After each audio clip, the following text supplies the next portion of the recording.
trust.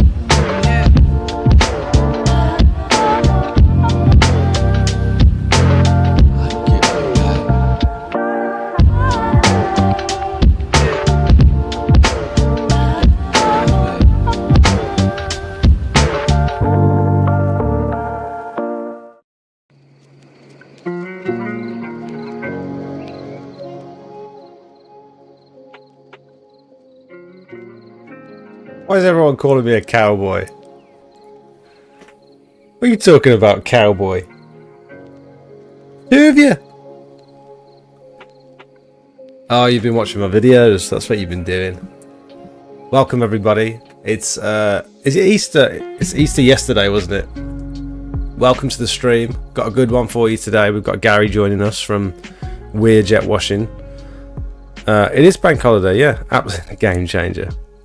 Yeah, it is bank holiday, and it's causing me no ends of issues, to be honest.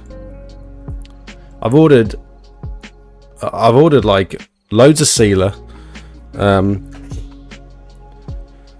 I've ordered bits and bobs, spare parts, all sorts, and all the packages that I ordered from Smart Seal are stuck at the APC depot in Redditch because they won't drop the parcels at my door. No matter how many times Smart Seal write on the order instructions, leave it at the door, and I put it in the order and in the delivery notes as well, leave it at the door, they won't do it. And so it's been stuck there. They were closed on Friday, supposed to be open Saturday morning according to their website, but they weren't open Saturday morning. So I've made 2 journeys down there. Can't get my stuff, and of course bank holiday Monday as well, so they're closed again.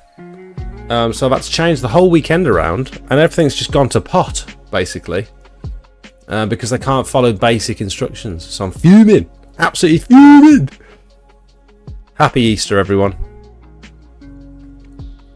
What are we doing today then? Slagging off people's work. We've completed logos. Yeah, let's everyone submit your before and after pictures, and we'll slag them off. Actually, I did put a little comment on Nexus. Nexus have put something on their Instagram, or they might have shared something, or I'm not too sure. And it's someone repointing a patio. Let me see if I can find it, because it's just crazy. We will be bringing Gary in just a second. Hopefully he's got all his Discord and everything set up. Let me see if I can show you what I found earlier. I can't believe this is even a thing. And I don't mean to bring anyone else's work down, but Nexus, did they share it or something? I'm not sure. Oh, it's not. It's just... Oh, they didn't... Is it on their story? Ah. I've commented on it. Ah. I can't find it. Someone, I think Nexus might have liked it or something. How do you find what people have liked? Can I see what they tagged? Might be able to see what they've been tagged in. No, I can't see it. Either way, someone's repointed a patio and haven't even bothered cleaning it. It says they've cleaned it, but they clearly haven't. And it seems like such a waste, such a shame. I can't find it. Damn it! Where's the sock? Do we need the sock? Nexus is good stuff. Yeah, we like Nexus. Master has returned the sock. Should we get a pair of pants instead? I've got this. What I'd like to do, I'd like to use that, but I think this is a small, and we need a jumbo for that one. Master's return. That's so funny. I found it. Do we need the sock? Are you getting much pop?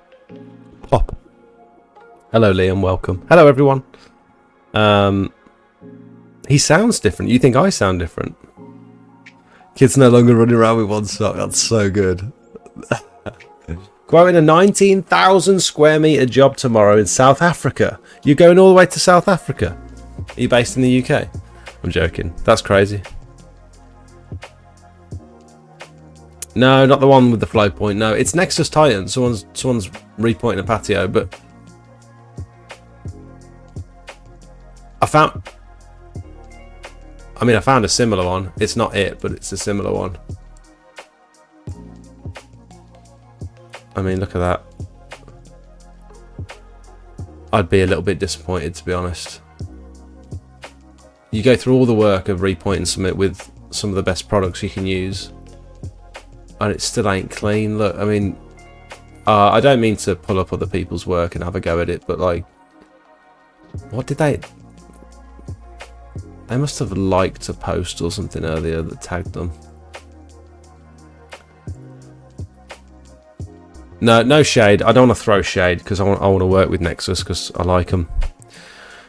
Right, see if Gary's about. Gary, if you're here, mate, jump in the Discord and jump into one of the general voice chat, and then I'll drag you down into the private one. Hopefully we can get your video on the screen and it'll be all good. I've just been, for a lot of you don't know about this, right? Some secrets happening in the background that I'm about to reveal to you. If you check out this little section in the Discord, some of you won't see this. See this here? There's a private section in the Discord for app testers only, and I've just been told we've got a 1.07 release. Okay, so we've got a big update on the app, but I'll say no more because a lot of you don't know what's going on. Ooh, we've got remote persistence, log in, log out functionality, lots of bug fixes. Okay. There he is. Here he is. Can you hear me? It says you're muted. Yeah, I can hear you, Jake. Yeah, I can hear you too. Nice. Right, let me turn my music off. You should be able to see me, hopefully. Yeah, I can see it. How's it going? I think you've got my little camera there, so it's not going to be great quality, I'm afraid. But yeah, can you see me? Okay, yeah. I can see your logo. I can't see your camera just yet. I don't think. Sorry. Okay. Turn it on. There he is. Hello, matey. How are you, mate? Good. Yeah, I'm very well. We've spoke on the phone, haven't we, before? Yeah. But we haven't, like... Actually, I think I called you. I messaged you or I called you. I think I messaged you for advice when I was trying to set up my own buffer tank. Right. This is a way back at the start, a couple of years ago. And then I just kind of followed your channel from there. And do I recall that you were in the early WhatsApp group? Yeah. But that just got insane. It got crazy. I remember people were arguing in the group about certain jobs and stuff. I don't know if the Discord's like that. No. But the WhatsApp group was crazy. Yeah. I had to leave it. I think as soon as you get to like 8, 9, 10 people in one WhatsApp chain, it's just too much. Yeah. It's too much going on. Yeah. But you made the right decision doing the Discord. Yeah, we've got it all nicely sectioned out into different categories now, so we can have proper conversations where they're supposed to be held. Welcome. Thank you. Thank you for taking the time to do this. No problem, mate. I've been wanting to speak to you for ages, but I feel like, well, we're both very busy, aren't we? And I wasn't sure whether you'd be up for it or not. But well, I've been busy in the past with other jobs. I wouldn't call my job busy. I like to try and do. I try to do as little as possible to make the most money. If I'm being honest. So, well, I was watching. This is why I like watching your channel. So for anyone that doesn't know, let me just pull your channel up for a second. But you are probably one of the most if anyone wants a real honest perspective of what it's like to own a pressure washing business, I think your channel is probably one of the best, because you're like, I remember seeing one of your videos about you had your gutter vacuum systems power pole and stuff. Yeah. And although you were explaining, like, I love the company, I love the business, I love their customer service and stuff, but this issue with this pole is killing me, and you were like, and I just love how I love how you put it across, because it's just honest, and that's what I like. To be honest, Jake, that's a sort of regret I have, that video. Really? Having contact with Julia throughout the process. I never contacted GVS about the problem before I put it online, so I never gave Julia the opportunity to try and fix it. Okay. Having said that, once she found out about the problem, she was more than helpful, and she tried to really help me. But that issue with the connection at the end of the power pole, I find when you've got the wing nut on, it's a lot better than the plastic end. Mm-hmm. I know guys use a threaded bolt now, but I just stick with the wing nut, and it's not let me down, to be honest with you. Yeah, mine came with both. Mine came with the plastic one and the wing nut. Did yours only come with the plastic one? Plastic one, yeah. Okay. But I can see how the plastic one would very easily shred its teeth, and it would just stop working. I think even on the over 8, I think the one I borrowed from H2O, that one had broken off as well. Just the handle had completely snapped off, and so it ended up being like taped into place and stuff. And so I think generally, I don't think that adapter kit is a gutter vacuum systems product. I think they purchase it from elsewhere and just sort of add it onto the pole. Yeah, that's what she told me. She told me that afterwards. Yeah. She told me that they buy that part in, it's not their product. Yeah. So I should have asked her first. But I was, you know what it's like, see when you're on the job and things are going wrong, you're just venting, you're frustrated, and it get the better of me that day. And there's, I can't think of a worse job where you can have something go wrong than when you're up on a tower cleaning a roof. Oh. Yeah, I've had a couple. You've probably seen a video in the past where I flooded a customer's house. Yeah, I saw that one recently. That was honestly, see, any skid area cleaner will tell you that was the worst day of my life. Like, the customer was amazing, but see, when it was happening, I couldn't believe it. It's like, yeah, just snookered. So that one was when you were doing the roof clean and you started getting drips through the ceiling into the living room. Yeah, and it was to do with the dormer. She had a dormer, and the dormer, she had issues with the dormer in the past that she never let me know. And there was water getting in the side of the dormer where the lead flashing was, and it was running into her house. But the lady was lovely. She was great. She basically said it was her fault, so I got away with that one. Luckily, touch wood, I've never had any issues since. What did you have to? What did you do about that? Because I would feel absolutely awful having like just flooded someone's house. Like, how can you even fix it? Yeah, well, I used to be a plasterer. Oh, right, that's handy. I offered to plaster her ceiling. I'm sorry, mate. No. My little 4-year-old's just brought me a coffee, so I'm sorry. Don't worry about it, mate. Thank you so much. That's very kind. How did you make that? Did you boil the kettle and do all that by yourself? No. Mummy helped me. Did she? Mummy poured the kettle and got the house, and I doing everything else. That's amazing. Thank you so much. You going to sleep now? I'll probably get interrupted as well, Jake. I've got a 3-year-old, so no worries, mate. Running in soon. Thank you, girlie. Come on then. What's this? Thank you. Sorry, mate. You're a plasterer before. Yeah, so I offered to plaster her ceiling. When I say I was a plasterer, Jake, I worked with my dad in the past. He had a plastering company, but I don't have my paperwork or anything. I just worked with him for years, but he passed away, sadly, 10 years ago. So when I offered to plaster her ceiling, she said, no, my son's a builder and he'll take care of it. So I didn't have to do anything, mate. Even though I offered to fix it. How lucky can you get in a situation like that where the customers are actually cool? Like, yeah, she was really nice. If you think of some of the customers you've worked for, and imagine something going wrong on those houses and thinking, oh my God, I'm so glad it wasn't that person. Mate, I don't know about you, right? I've heard you talking recently about how you don't know if you're going to pressure wash roofs. See, when I pressure wash a roof, right?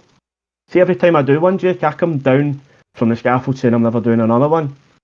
And then I end up booking in another 3 because the money's too good. Yeah, I know the feeling, But mate. it's the risk factor with it, innit? It's the risk of doing them. So For me, it's not even the money. It's now that I've shown people that I clean roofs, if they get in contact with me and say I need my roof cleaning, it's like, well, okay, I suppose that's what I do. I can't just really say now cherry pick services that I don't like doing. It's like fascias and soffits. I hate cleaning fascias and soffits and conservatories and stuff, but I feel like because I've done it and I've got loads of pictures and videos showing that I've done it, I can't just suddenly not do it now. Yeah. But it's what I find as well, Jake, is obviously you've had Howden on, so I'm insured through Howden as well for exterior cleaning insurance. I'm trying to dumb down my Scottish accent, by the way. No, so don't do that. Don't do that. I love your accent. I love your accent. So, and what I found, Jake, is, and I'll admit this openly on camera, I was cleaning roofs with Simply Business Insurance. Oh, hang on. Don't cover. Sorry, mate. You've gone. I can hear you, but you've gone dark. Something's gone. Oh, wait. It might. I think it's my. Oh, I've got you back. Sorry, carry on. Simply Business. I was cleaning roofs, with Simply Business Insurance, but I didn't know that. So my insurance covered me for 5 million of liability. They don't cover roofs. They don't cover certain aspects of exterior cleaning. So if I had an issue with a roof clean, I wasn't covered, and that's how I went with Howden. I actually went with Howden before I seen your live stream because I seen somebody else talking about them, and they got me a specific quote for the exterior cleaning, so everything's covered under that. The insurance. What I didn't realise was liability insurance doesn't necessarily cover you if you're a window cleaner and you're working on windows and you scratch a window and it needs replacing. Liability insurance doesn't cover that, but if your pole falls onto a Porsche on the next door neighbour's Porsche, it will cover that. Ah, right. I never knew that. Don't take my word as gospel because I have no idea what I'm talking about. But you are right. Go on. On you go. Sorry, mate. Howden sort of there's a bit of a delay. Howden sort of tailor the insurance policy specifically to your trade. So you tell them, like they say, do you clean roofs? Do you use ladders? Do you use towers? Do you use MEPs? Yeah, I think it covers me up to 15 metres of working height as well. Yeah. But they also, I didn't know through watching your podcast that you have to have. I think you have to. It was probably Liam's podcast that you saw. Liam, yeah. Was it Liam's? Yeah. I've not had Howden. I've not had Howden on the podcast. It was Liam's. Yeah, it was Liam's. Mate. Yeah. And it was that you have to have certain things in place before they will insure you. So like a damage control thing to say that you're checking for any issues on the roof. So your risk assessments and stuff. Risk assessments, yeah, which I never had in the past. But how do you risk assess a roof without putting water on it? You know I suppose it's just like diligence and checks, and we did one recently where there was a roof over in Walsall, which is about 50 minutes away from my house, and so because I'm generally landing probably 2 out of every 10 roof quotes that I do, I thought there's no point in me driving like almost an hour out. And so I gave her a quote based on Google Earth, and I said you can either have it scraped or pressure washed because we offer both services, but the pressure washing very much depends on how much confidence you've got in the integrity of the roof. Here's my waiver, have a look and make sure you're happy with it, and then basically choose which service you want. And she said, well, I'd rather have it pressure washed, but can you come out and do an inspection first to see what you think? And I was like, oh God, but she's already sort of accepted the quote, so I know she intends to get the work done. But luckily I've got my friend Richard who's out in Walsall, and he I said we'll charge £25 for Richard to come out and do an inspection. So all he did was turn up, it's 10 minutes down the road, take his ladders off the van, get up to the gutter line and just send some pictures and videos of the roof and just let me know how's the access, does the ridge mortar look okay, any slip tiles, any cracks or anything, and he said no, it all looks fine, to be fair, so we're going to be pressure washing it. Yeah.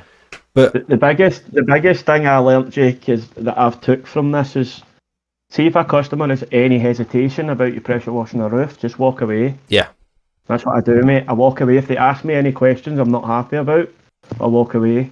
And I learnt that through a guy who does YouTube, who's a lot of years in the industry, who told me, do not pressure wash a roof if they're questioning whether you're going to be liable for any damage. because you can't make promises when you don't know the integrity of the roof. And have you Yep. got a waiver? Yeah, I've got a waiver. So Yeah. I made a waiver, and basically it says, mine says in plain English that you take responsibility for your roof being pressure washed. And what I also do now, Jake, is I take a 20% deposit for any roof clean. That's a good idea. Because I've had roof cleans for like over £2,000, and they cancel the day before. So I don't do it now. Any roof clean, I take a deposit. Anything over £600, I'll take a deposit, because I've been stung too many times with Yeah. them. I was going to comment on one of your videos the other day, but it was going to be too long-winded, and I thought it's probably best to have this conversation in person. But you know, all the stuff that happens to you seem, in some of your videos, you seem quite beat up and down because your van's going wrong. You're flooding the customer's garage. I saw you one a couple of weeks ago where it's no drainage whatsoever, and it's just going all into the customer's garage, and it's just, you can't know that sort of stuff before you start the job. Yeah. Everything seems to happen all at once, and it's like, God, I just can't catch a break. What is going on? Yeah. I can assure you that happens to me too, and that probably happens to 90% of other people in this industry. So I just wanted to let you know, it's not you doing a bad job or being particularly unlucky or anything. It does happen. It's just you are the guy that's posting about it and that's showing people the reality of pressure washing. See, the thing is, Jake, see that, so you think, right, we know by doing this job, right, that when you're cleaning a driveway, that there's bits you're not happy with, right, say the areas are pooling, right, but see a customer who's lived with that driveway as dirty as it's been, it looks unbelievable. Yeah. But because I'm a perfectionist and I like to not have water lying on stuff, I'll make a big fuss over it, whereas the customer doesn't care 90% of the time. But I don't see it like that, so I'm quite hard on myself when I do this stuff, and like the stuff getting in the garage, that's a mistake on my part, because I should have known to block the garage off. So I need to take responsibility for that. Do you know what I mean? It's like certain things that you learn. Yeah, I mean, the other thing that I've got is I've got this, I suppose, a little bit of imposter syndrome, but also, for example, the job that we did today, I'm charging $3,500 for this repointing job because it's like on the border of Wales, like Shropshire. So it's about an hour and a half from us. It's going to be multiple visits because they want it ground out, sealed, which then needs to be done on a separate day, and then repointed. Yeah. And you've got to do it in that order, because if you repoint it first, it leaves like a residue on the slabs, and if you try and seal that, the sealer doesn't absorb into the slabs properly. So you need to do it in like 3 visits. So we're charging a lot of money for this job, but it's justified because they want us specifically to do it because they've seen the YouTube and stuff, which is very cool. But then I'm thinking, like, we've done the job. We've done the first section of the job today, and there's like rust spots all over the patio, all over sort of one section of the patio, and it's not only where a couple of pots have been, but there's like specks of rust on almost every slab on one side of the patio, and it's 100 square meter patio, so it's a big one. And I said to the lady, like, we've done rust removal, but not on this scale, and this would cost a fortune in product alone just to try and get all this rust out. And also it's going to mean we need to do another visit as well. I just want to make sure you guys are happy sealing this surface with all this rust on it, because it's going to be sealed. It's not going to disappear, and it's going to be sealed over. And she was like, "Oh yeah, don't worry about it." She weren't too bothered about it at all, but I can see it because I'm like, it's not perfect. Yeah. But 9 times but 90% of people don't notice it. Yeah, they don't care, because it, compared to what it was, it looks incredible. Yeah. And that's the thing you need to take from it. I'm constantly thinking these things in my head when I'm midway through the job. I'm thinking, oh, the customer's probably thinking, oh, why is he doing it like that? Or or I've done the pressure washing, but I haven't done the chemical treatment yet, so it still looks rubbish. I wonder if the customer thinks I'm doing a bad job because it still looks crap after I've pressure washed it. Like, I'm constantly thinking these things. Do you know what I do as well, Jake? Like I see loads of guys post, right, but I noticed that, see my before and after pictures, I post them without the driveway being sanded. Mm-hmm.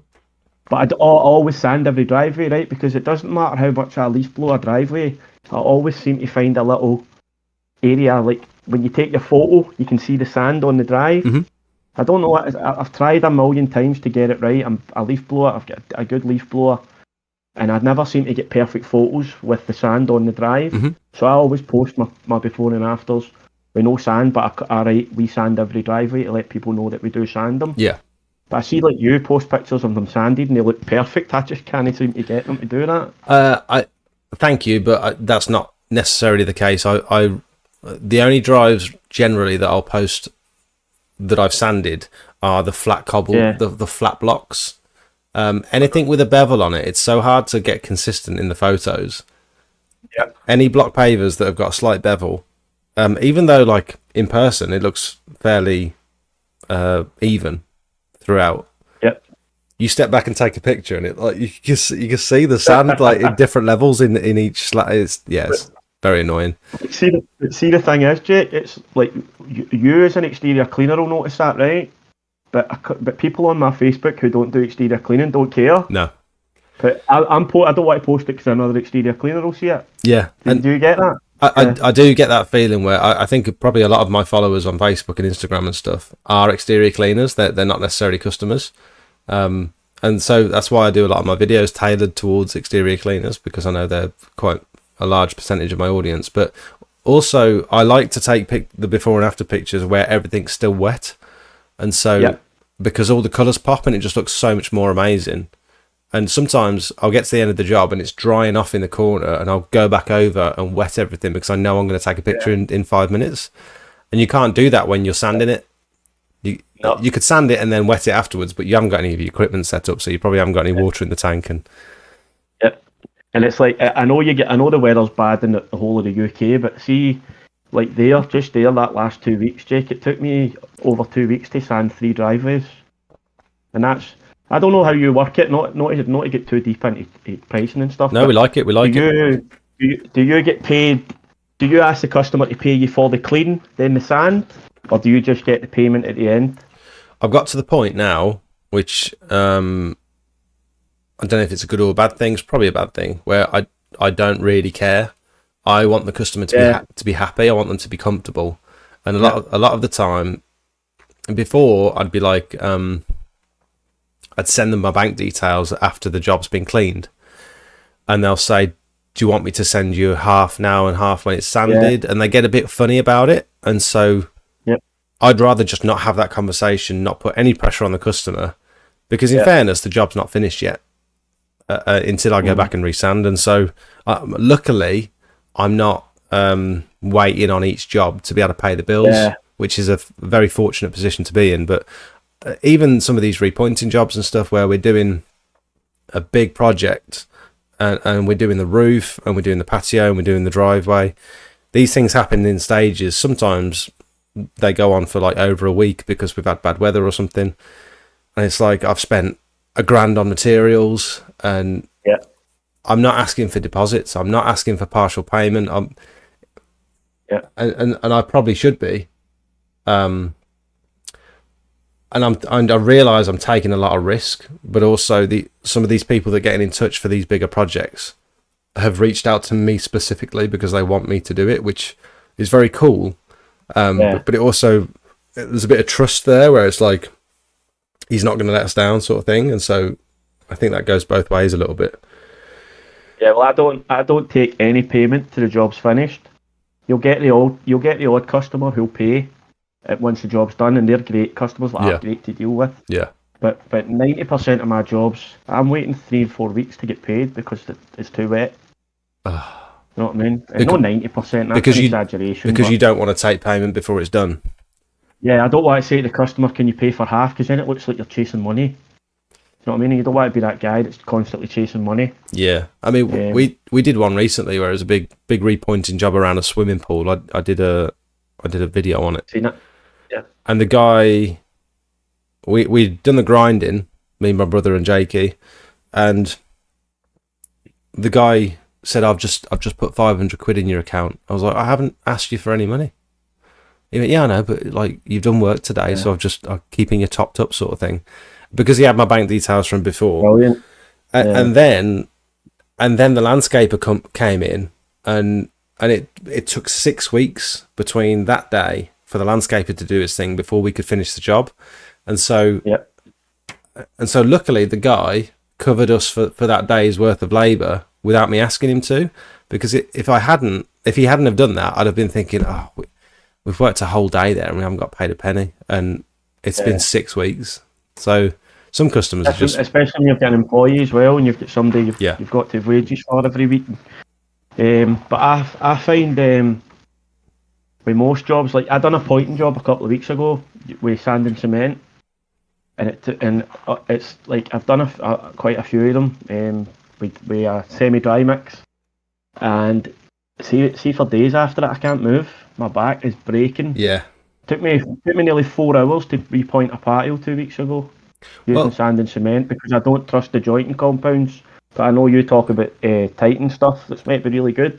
Well, I'd like to hear about that actually, because I've not met anyone that actually does it the traditional way. You're doing a dry mix of sand and cement? Doing a semi-dry mix, so it's 3-to-1 sand and cement, but I do 3 parts builder sand, 1 part cement. I don't put any water in it.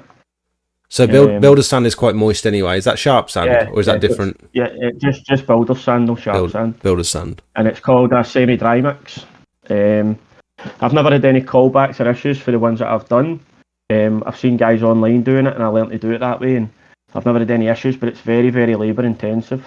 So the moisture in the builder sand sort of makes it into like a putty. Into water. Yeah, so it's like you can squeeze it into a ball in your hand.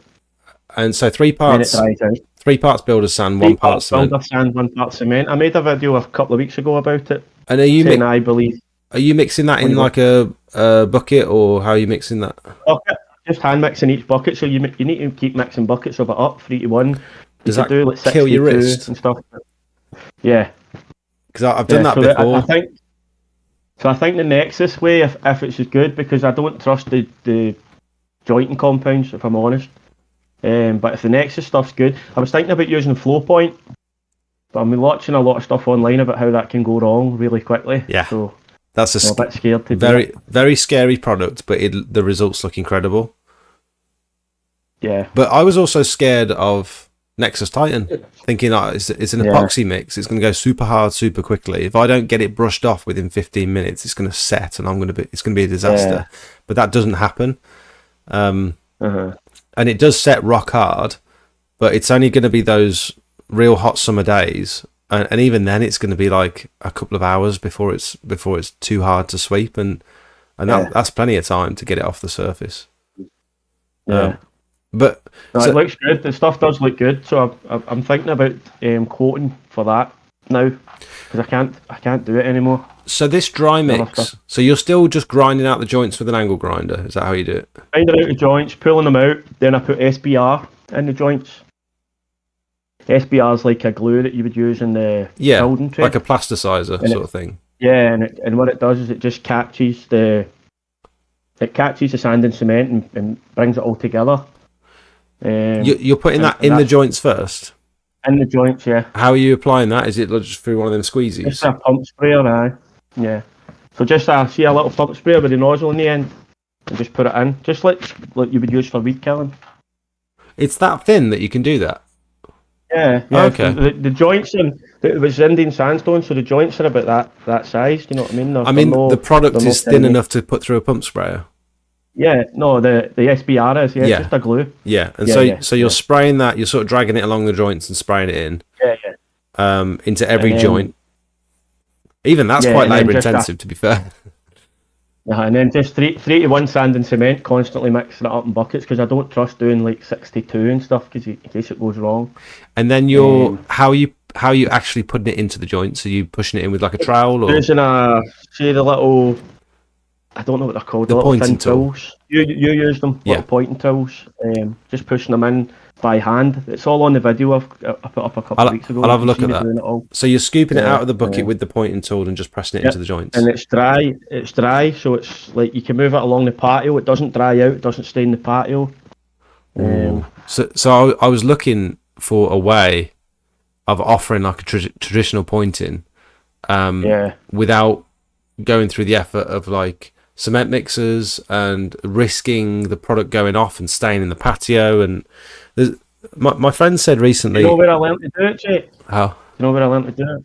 Watching Nick from Prestige. Oh really? He does it. That's how he does it. He's got loads of videos on it. And Okay. I started doing it that way, and I do it the exact same way he does it. I've never had any issues. And with that as well, you could tint that as well, couldn't you? You could tint that mix You can change the shades. Yep. So you can use you get different types of builder sand. So you can get. What I was thinking about doing is I don't know if it would work. So people might be able to tell us in the comments. But know how you can get white kiln dry sand? I don't know if you could wet that and then use that to mix through with the cement. You would get a different shade. Maybe like exclusively that, or as well as builder's sand. No, just exclusively that. I don't know. I think the benefit of builder's sand is that it's got bits of aggregate in it, and it's different sizes of sand, isn't it? Whereas Probably, yeah. kiln dried is one consistent size of sand. So I wonder if it'd be less strong. I don't know. Maybe it's not something I'd be willing to try, but I was just wondering if anybody has ever done it before. Yeah, that'd be interesting. Can you see the live chat, by the way? Yeah, I've got it on my phone here. Oh, yep. Lovely, wicked. Yeah, that's interesting. I've always wondered of a way of offering traditional repointing without all the hassle that comes along with it, because that seems like quite a scary job to do as well, and labour intensive. So honestly, mate, it's so easy. Apart from it's labour intensive, like it hurts your back and your knees, but to actually do it, it's so easy, mate. You would do it no problem. I wonder with two of us, would it potentially be quicker? Do you know roughly how big that patio was? It took you 4 hours. I want to say maybe 50 square meters. Yeah. But that was it took me nearly 3 weeks to get it done, because it's got to be dry and you need to make sure it's not going to rain. It's got to be dry. Doing it. Got to be dry, yeah, over 5 degrees at least.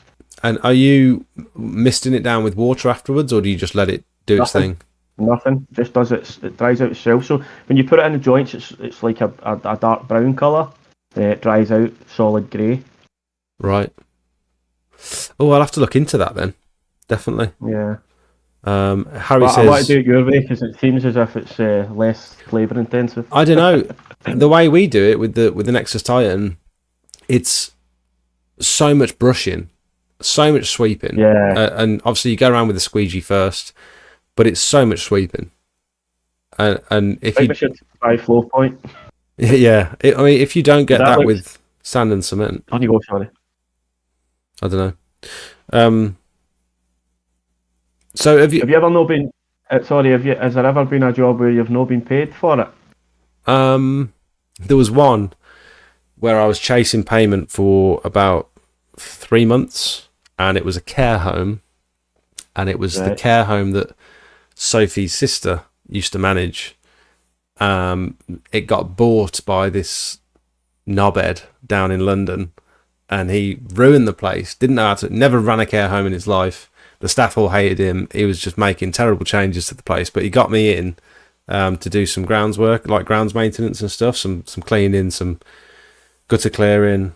He didn't want to pay for pressure washing, so he just got me in to like come and pick weeds. There's quite a few weeds and stuff, so I was picking weeds and clearing leaves and stuff, and because he was cheaping out basically.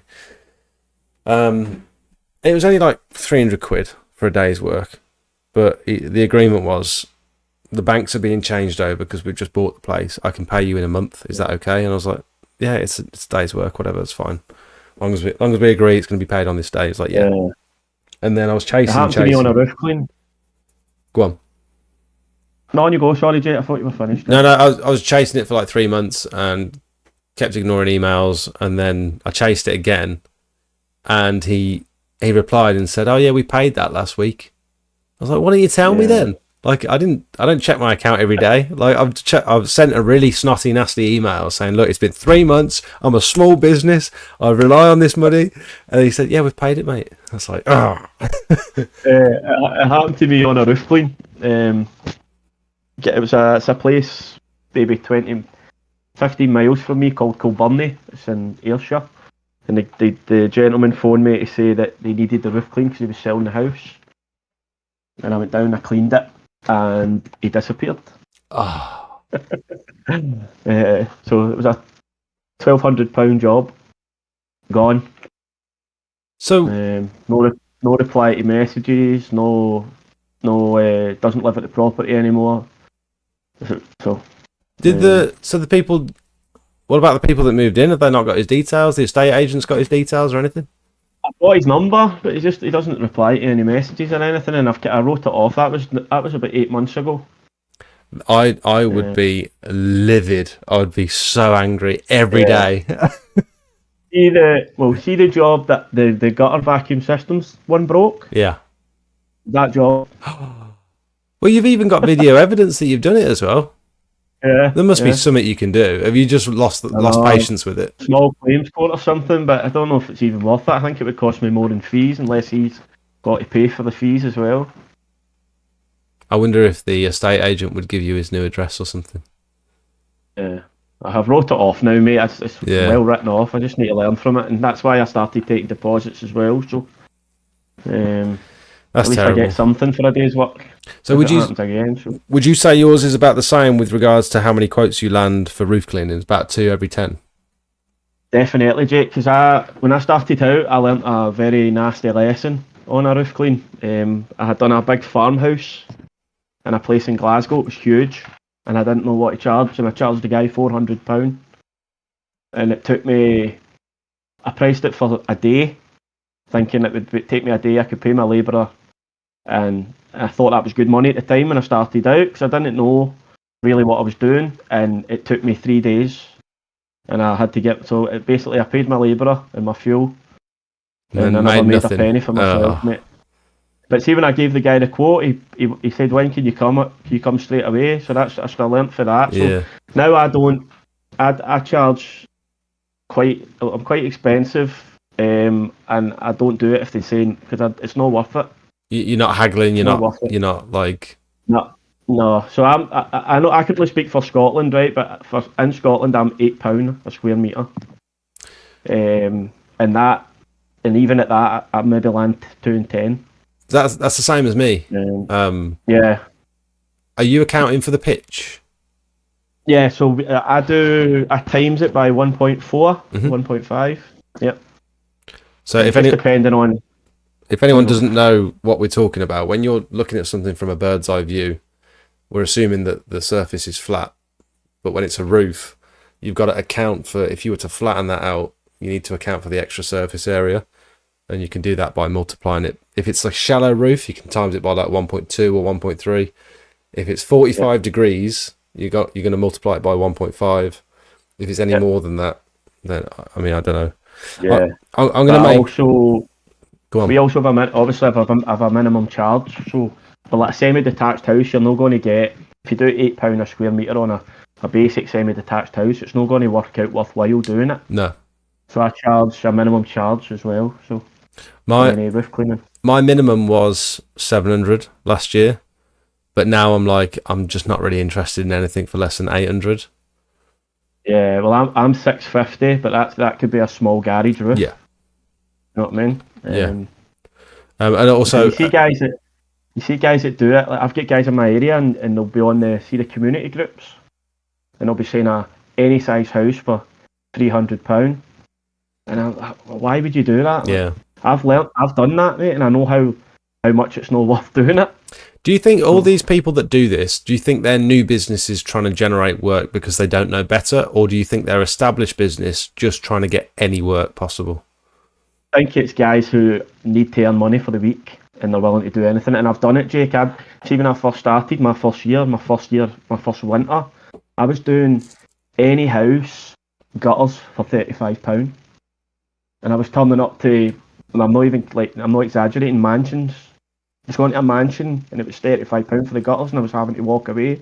But was that because you were desperate for the money, or because you didn't know how much gutter clearing cost, or you didn't have an appreciation for how hard work it was? First year, you know what it's like, first year winter, I was desperate.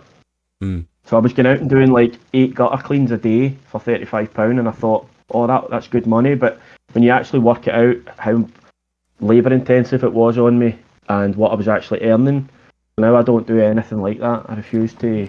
And if you're honest, do you think you won more work being cheap, or do you think you've won more work since you've upped your prices? Since upping my prices, I've got it, because when you know what it's like, if you're cheap, you'll get the people that you don't want. Yeah, that's just been my experience. So if I stick to my prices, like I have people, I don't know about you, but I have people trying to haggle my pricing all the time. I don't budge unless it's maybe £20-30 here and there. But I could send a quote over and somebody will message me back saying, but the other guy quoted me £200 cheaper, and I'll message back saying, we'll go with him then. Because the minute you start doing that, you get a reputation in the community as being the cheapest guy. Yeah, and you know what I mean? And showing the customer that you've got the confidence and that you understand the value of your service. And also, I think it's very important to have a structure, a pricing structure, and not to allow the customer to think that you're just plucking a number out of thin air. You're not guessing when you turn up to quote a job. You've got like a pricing structure, and I think that's really important, and that's really helped me. Especially this isn't sponsored, but especially since I've had the Mosier and I've been going around, the customer can see I'm measuring the patio or the driveway, and this is how much it costs because we've measured it. There's no room for negotiation. That's just the price, and you can sort of take it or leave it. I was looking at the Mosier. I've been looking at it because I think it makes you look a lot more professional. I don't know. Do you quote every job in person? No. No, anything. Me neither. Anything outside of about 30 minutes radius of my house, I will attempt to find like a good image on Google Earth. What I'm doing now is, because I get texts and WhatsApp messages, Instagram, TikTok, they come in from all angles. I get phone calls, I get emails. Instead of going back and forth and having conversations with each of these people, trying to get their full address because they've only sent me the first line of their address. It's like, I don't even have your postcode. Your house is a name, not a number, so it could be fucking anywhere. Yeah. How much to clean my patio? And it's like, no, you've given me nothing. Like, how big is it, first of all? Where are you? Do I even cover your area? And so to save all of that, because I get people from all around the country, which is very cool, but it's like also a bit of a hassle. I copy and paste a message that says, we get lots of messages. If you're interested in, I've got like a frequently asked questions. So like, how far do you travel? Where are you based? What sort of work do you do? And it answers all those questions. But it's also, here's a link to my website. If you really still want a quote, you can fill out this contact form, which is your name, your full address. If you don't give me your full address, you won't get a response. And you can also let me know which services you're interested in and attach some pictures if you want to as well. And so I'm sending that message to everyone in my inboxes. And then the only ones that I now need to focus on are the ones that come through on my email. And they're also in order. So I can prioritize the ones from bottom to top. Yeah. And that has helped me so much with like sifting through the people that are actually serious, because if they're not going to take the time to fill out this contact form, click the link and fill out the contact form, then they probably weren't going to get the job done anyway. Yeah. So I get guys. I get a lot. I had one a couple of weeks ago, and it was a guy who sent me pictures of a driveway. And he said, "How much to price this? How much to clean this?" And I said, "If you send me the address over, I'll come over and have a look and take a measurement." And he never replied. And I put his phone number into Google, and it was another exterior cleaner. And I messaged him saying, "Why do you need me to quote your driveway when you're an exterior cleaner yourself?" And he just he never replied. But you need to be. I try and not hide my pricing, right? But when it comes to like driveway cleaning, it's really competitive. and everybody's kind of charging the same. You know what I mean? But people are weird about it. There's no reason to like if someone asked me for help pricing something, even if they were in my town, I don't mind helping them. It doesn't make a difference to me. Someone if you value your work, then you're going to get work no matter what. Yeah, you know what I mean that's. Someone messaged me the other day and said something similar. He's like, "How much for?" Sent me a picture and how much to pressure wash these slabs.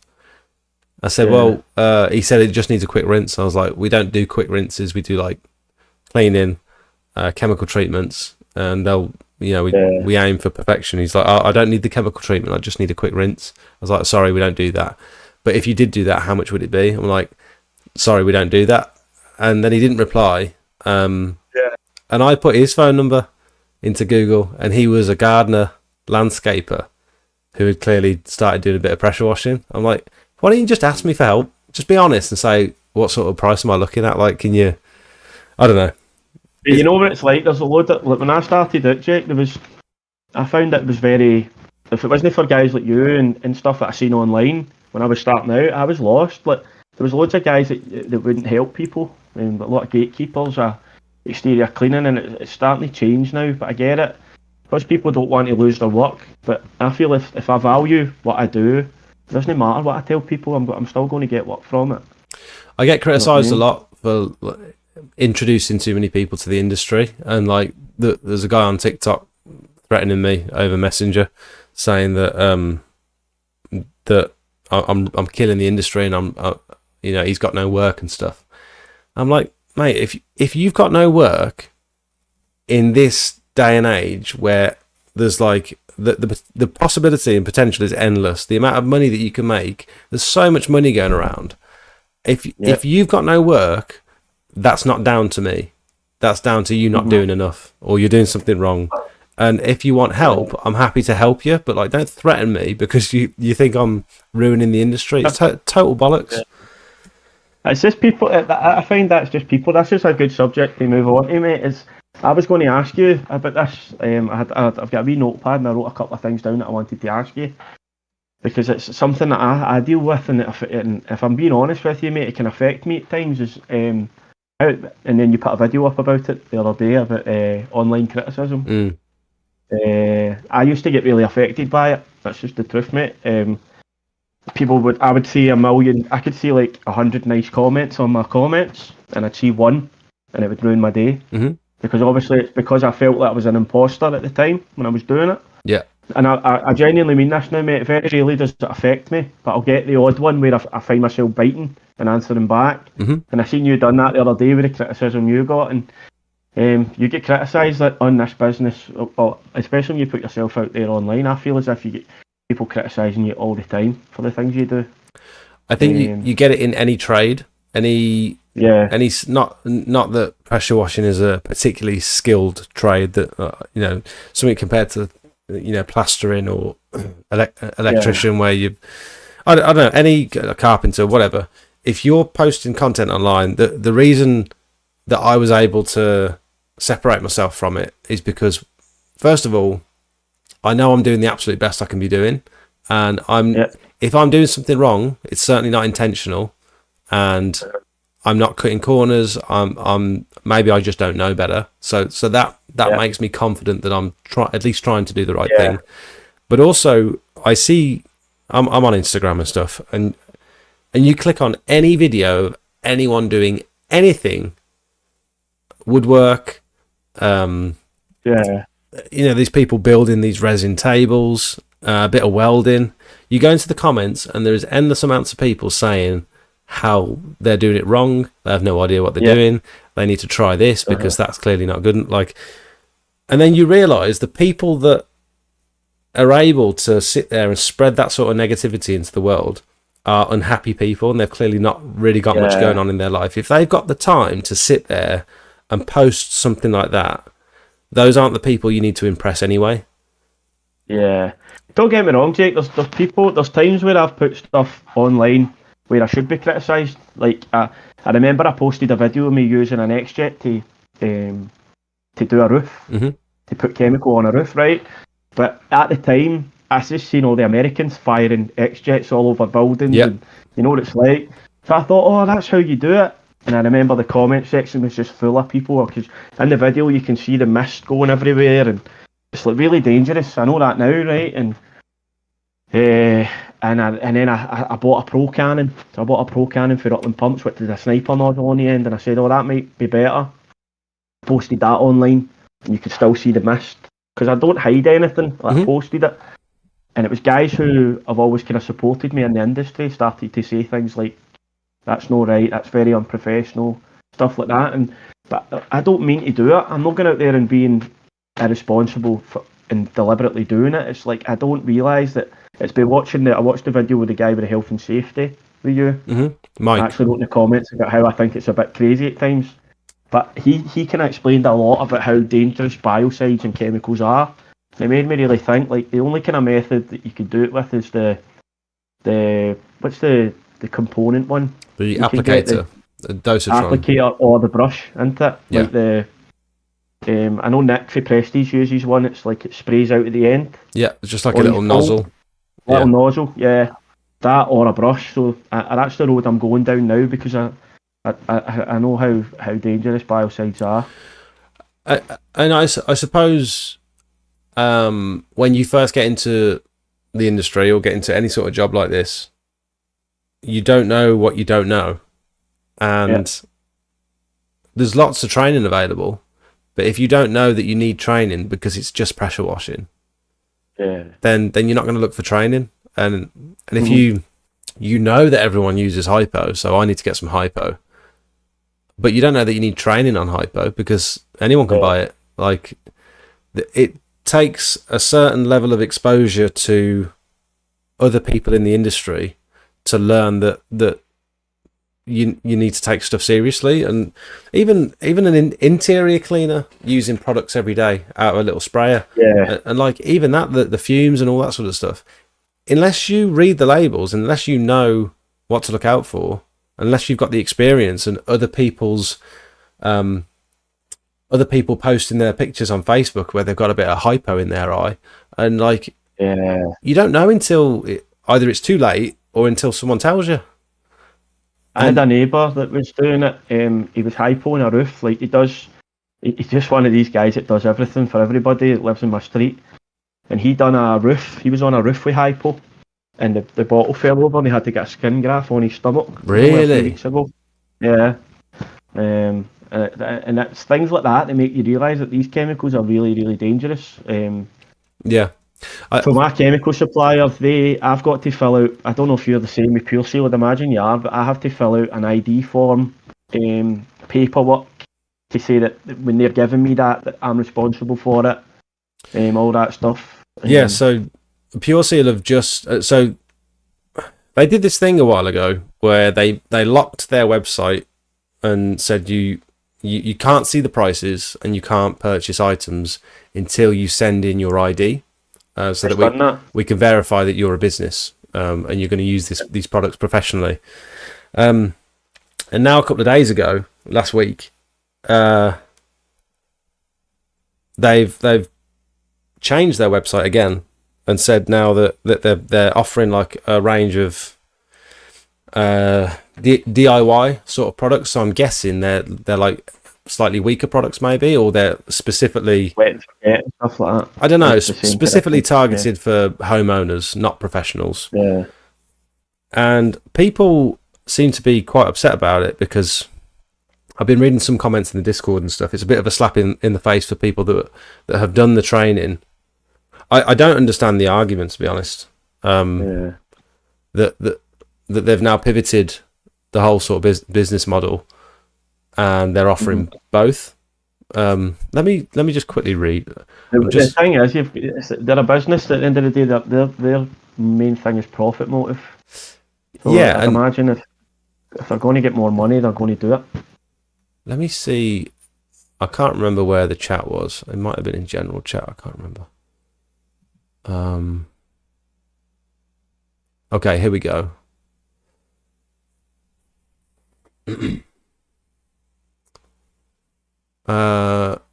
To the people that paid for their course to get the knowledge about their products, and now they're promoting it for DIY person unless you don't want to get a bit of dirt on you. Must admit, not too happy about it. I would guess that they are going to sell their stuff to the public, except the products that are labelled as pro. But most of the time, they have other stuff that does the same thing that isn't quite as good as pro. I see it as a bit of a U-turn. They made a decision a couple of years back to hide all the prices unless you're logged in. I'm guessing they'll be selling Synergy and all the stain treatments to the public and just keep hypo and biocide for us. It probably won't affect me. They spent years trying to get rid of companies selling directly to the public like Liquipack and Kiam. They failed, so now they're joining them. Feels like their business was built for pros, ensuring the public can't get their hands on very dangerous chemicals. And now they're just selling chemicals to any Tom, Dick and Harry.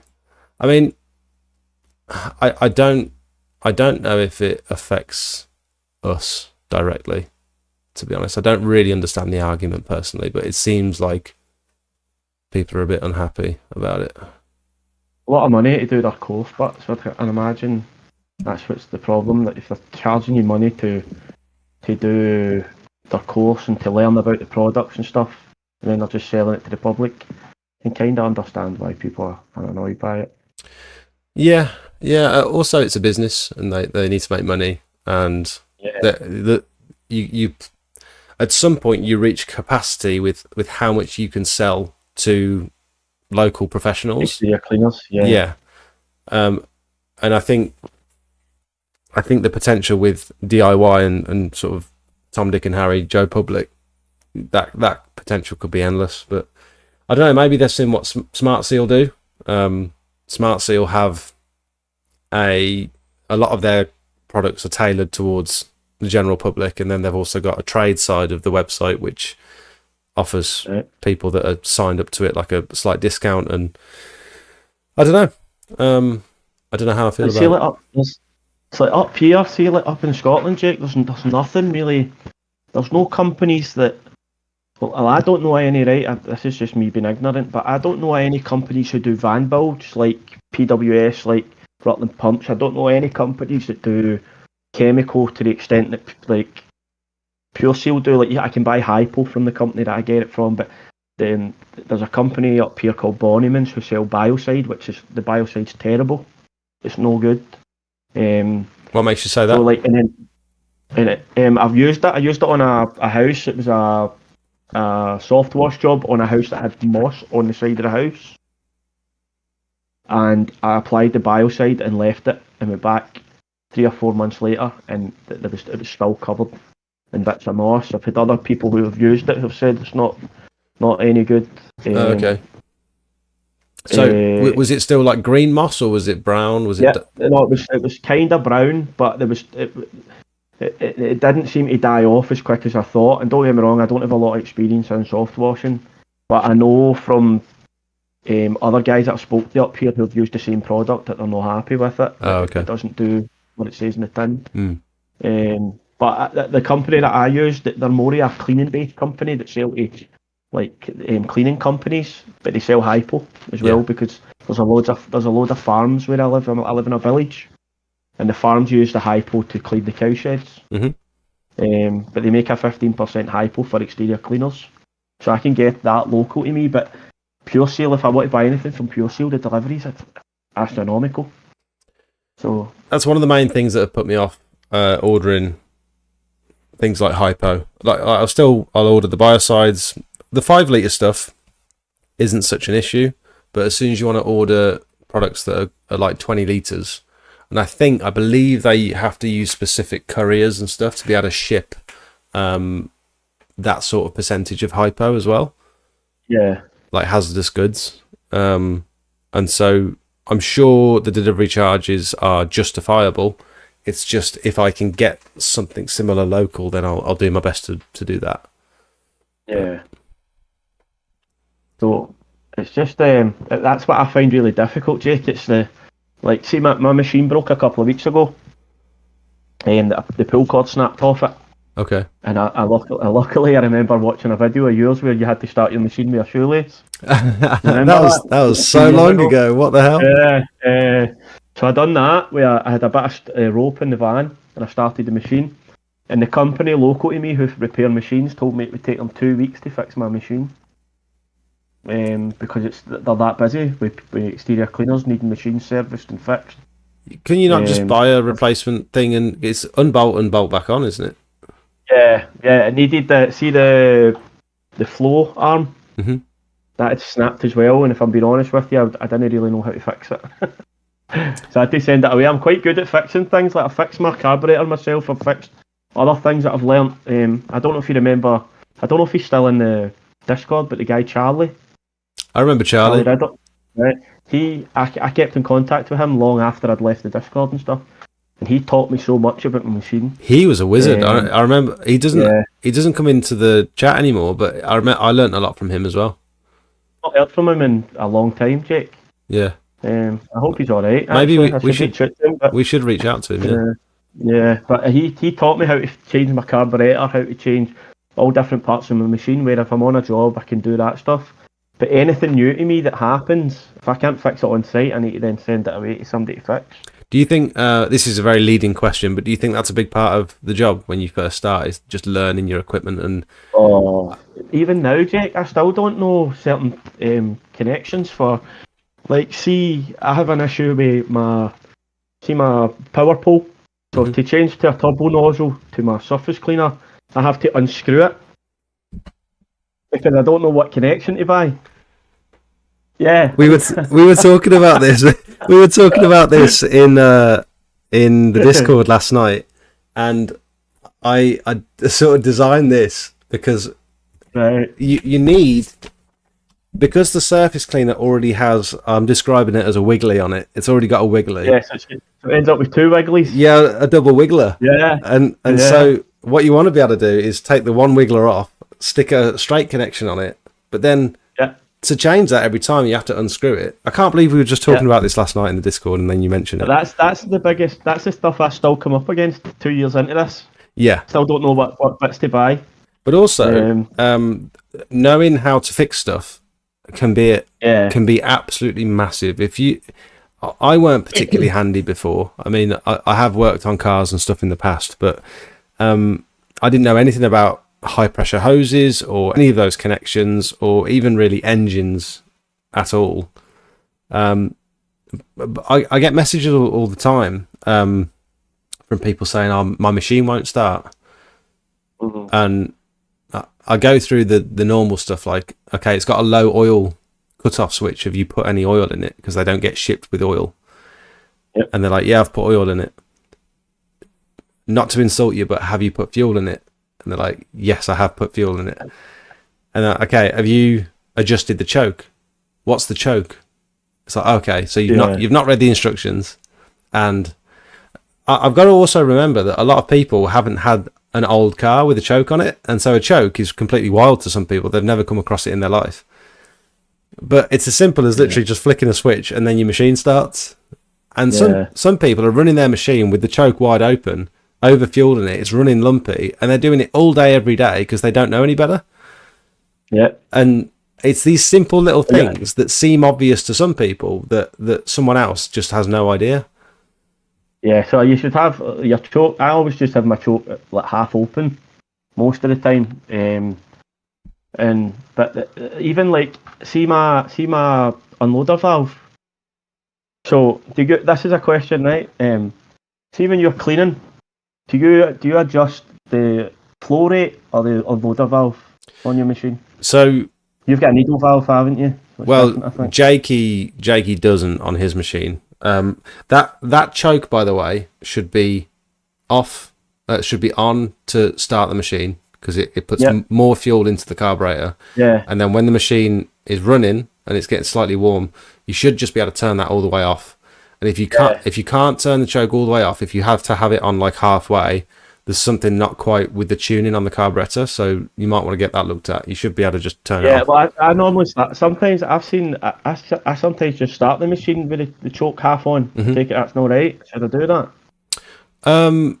It depends how warm the engine is. If the engine's already warm, sometimes you can start it without the choke at all. But with what was the other thing you said? Sorry.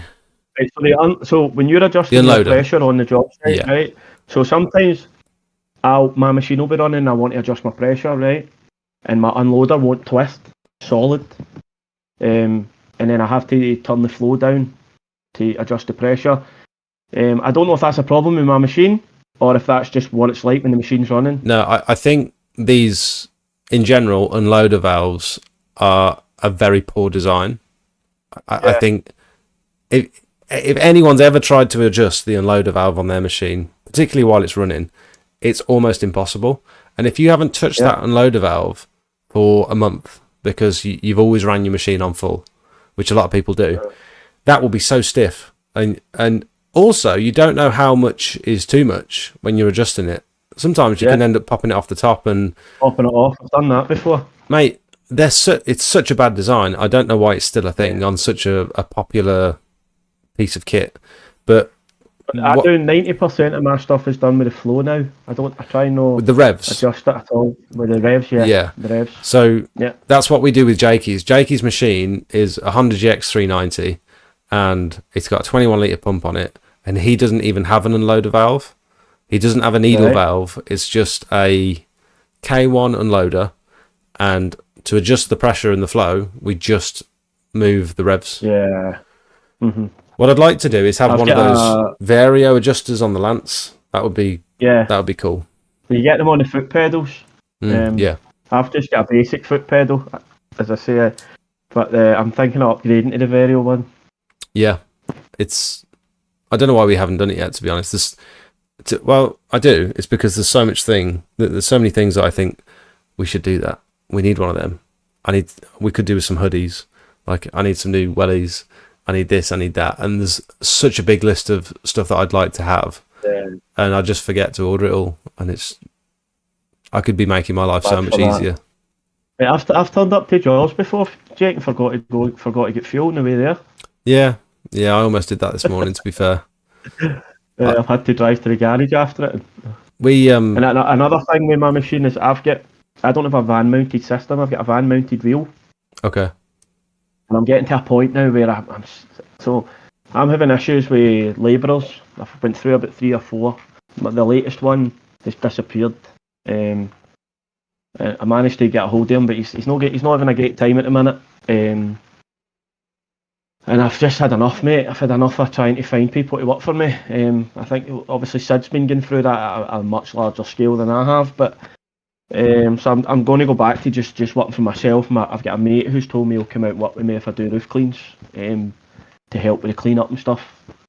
But I'm having to lift my 60 kg machine in and out the van myself now, because I don't have space for ramps or anything. So I'm going to get a van mounted one. So you've got your high pressure reel mounted in the van. Yeah. And you're lifting your machine. Do you remember the hose that you sent me the link for from Amazon that runs from the hose reel into the machine? The whip hose, yeah. Yeah, I'll use one of them into my machine, and then it's just I use a wheelie bin as a buffer tank. And it's the GX390 with a suction hose into the tank. Okay. Why do you lift it out of the van? Is it not to do with... It's more or less, it's trying to start the machine in the van because of the space I've got and the way the pull cord sits in the van. I remember you done it in your old machine where you turned your pull cord round. Yeah. And the truth is, Jake, I used to have a Hyundai machine. I remember that one. Hyundai. I remember seeing it rattling around in the back of your van. That was gravity fed. Yeah. So that was why I had to take the machine out of the van with the bin. But with this machine, I probably could just keep it in the van, but it's the vibration and it not sitting right in the van. I'm worried that something happens. Right. So I had that exact thought. My understanding was, for the whole time when I started, was when you're running a buffer tank, the level of that water in the buffer tank needs to be either the same as or above the level of your pump, the inlet of your pump, for it to be running efficiently. Else it's struggling to suck the water. But then one day I thought, Jakey, I don't want to keep having to lift your machine out of the van. Let's just try it. Let's leave the machine where it is in the back of the van, which is quite high. It's a Sprinter, so it's quite high off the ground. And let's just pull your buffer tank onto the floor and just have the buffer tank sat outside the van. And I realised the only issue was that there was air in this suction hose, and so it wasn't able, the pump wasn't able to suck all of that air out, and so it was running, the pump was running dry for like 30 seconds to a minute before. I didn't allow it to go on for that long, but I don't know how long it would have took that pump to pull all that water up. So what we do now is, when the buffer tank's filling, you could have a full buffer tank and there's still no water in that hose, in that big suction hose. So what we do, we pop it off from the machine, lower it to the ground, it starts pouring water out of the hose, and then we put our thumb over the nozzle, put it back into the machine. So that, and it's full of water. That hose is now full of water, and you start the machine and it immediately starts sucking and circulating. Right. So I don't know if you want to try that, but I'm not sure if that works with every machine or what. I'm not sure. I could give it a try as it's breaking my back lifting it in and out the van. Do you have a preference? Like, I know your machine's 30 litres a minute, but I watch a lot of YouTube. Like, YouTube's my TV. I don't watch TV at all. I've got a YouTube Premium account. I'm on that every day watching pressure washing stuff. And I've seen a lot of stuff. So I always used to go by the Hondas with the best engines and stuff. And I've seen a lot of. I don't know how familiar you are with, obviously, Ricky Banjo. I've seen some of his stuff. Yeah. So he done a video recently about Briggs and Stratton engines, and he two of them 30 litres a minute ones, and both of them had big cracks on this, like the cylinder head. Really? I think it is. And he said in the video, do not buy these engines, right? And then now his latest machine, his latest van build, he's using diesel engines, and he said he'd never go back to petrol. Wow. Yeah. That's interesting. Yeah. I believe the general consensus is, this is what I'm basing the whole thing of. With the Briggs and Stratton engines, you can buy a full start Honda GX390, or you can buy the equivalent Briggs and Stratton engine, the same horsepower and stuff, but you can get that in electric start. So it's slightly cheaper. You can do more with it with regards to the power circulation. You can like run other stuff off of the alternator or something. I'm not very clued up on it, but I can't speak on the reliability other than I believe Briggs and Stratton have been going for a hell of a long time. Like, they're a very well-known, reputable supplier. I don't know why the sudden switch, because there has been quite a sudden switch over the last 3 or 4 years where everyone seems to be using them now. So I know Rutland Pumps use a lot of them, PWS use them. I always thought, I've always went with, you buy a Briggs or a Honda. I've always thought that. Yeah. It was his video that made me question if, and it's just literally one of his recent videos, he talks about the full build, but why he would never go back to a Briggs or a petrol engine. Yeah, it's interesting. I don't know. I mean, that is just one person's experience, so it's definitely worth talking to a lot of other people. But it's strange that both of his fan builds are crazy. Have you seen this? He's like all the lights and stuff. Yeah, I saw one little walk around. Is it in a Volkswagen T5 or something? A T5, yeah, but it's like a spaceship. Yeah. The stuff he's got in it is crazy. It's very cool, and his videos do incredibly well. I can't believe some of his videos on Facebook, 13, 14, 20 million views. Some of his videos are. Yeah. I'm like, how is this guy doing this? Crazy. You know, it was him that got me to start in this business. Really? I was a courier for years, Jake. After my dad died, delivering parcels, and I hated it, mate. I was miserable working 6 days a week for £1,200 a month at times, and I messaged him because I used to watch his videos at night, and I messaged him saying I'd love to do what you do, and he said, well, there's no better time than now to try, because it's coming into the season. And I came home from my job. I literally walked out my job. I told my missus that I'm going to start pressure washing, and I put all my money into buying my first wee machine and stuff, and it just went for there, mate. It's crazy. It's brilliant. One guy's comment. It's crazy how accessible it is, and how immediately, like, I don't know whether this is still true, but you always hear that figure of like 90% of businesses fail within the first is it year or 3 years? I can't remember. And I don't know if that figure's true, but I can imagine it's because a lot of other businesses require either a lot of time or a lot of funding to set up. Maybe they're mostly like brick and mortar businesses, I don't know. But it seems like you can get into this game relatively cheap, and providing you can market yourself well and do stuff that other people aren't necessarily willing to do, you can start earning money very, very quickly. And I was in profit immediately when I started. Yeah. I've never really dipped below. I've never gone into debt because I was doing this business. No, I've always been, mate. Jake. I hardly. I work. I work to live. Sorry. So I'm home for 1 o'clock most days. Yeah. I'm home for 1 o'clock most days. I work Tuesday to Friday. I don't even work a Monday. Mm-hmm. And I make a really good living doing this, mate. And I could make a lot more if I wanted to work more hours, but this suits me because I've done all that. I've worked 20 years doing that stuff, and it made me miserable. So can you believe it's taking you this long to realise that this was possible?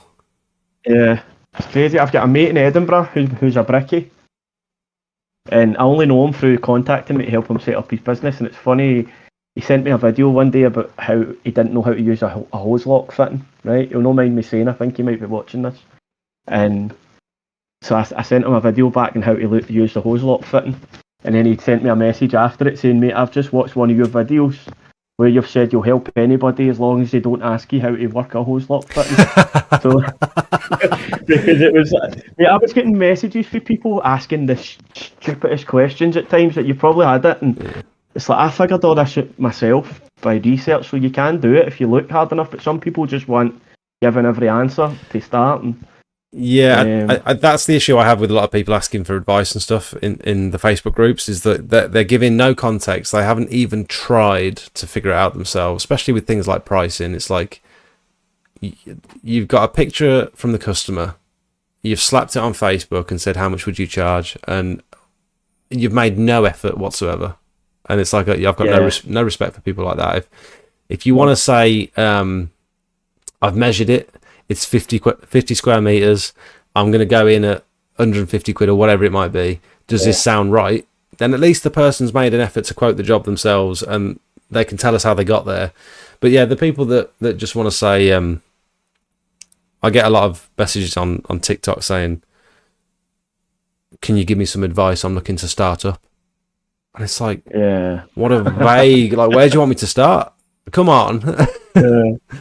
See the mate I was talking about with the hose lock fitting. He's absolutely flying now. He got a 650 metre squared, the oldest golf course in the world, in Edinburgh. My dad's been there recently. It was all resin, Jake. He didn't have a clue what he was doing. He watched some videos online, went and done it.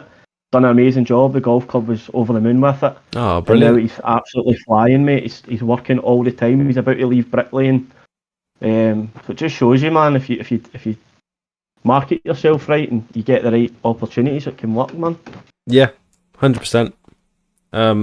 Speaking of marketing yourself right, do you want to hear a funny story? I don't know if this is the right time to say it or not, but I've been holding on to this for a couple of weeks. Me and Jakey went and cleaned a driveway in this sort of little private road or whatever. And then I said, there's some nice driveways around here. Like, we should really put some leaflets out.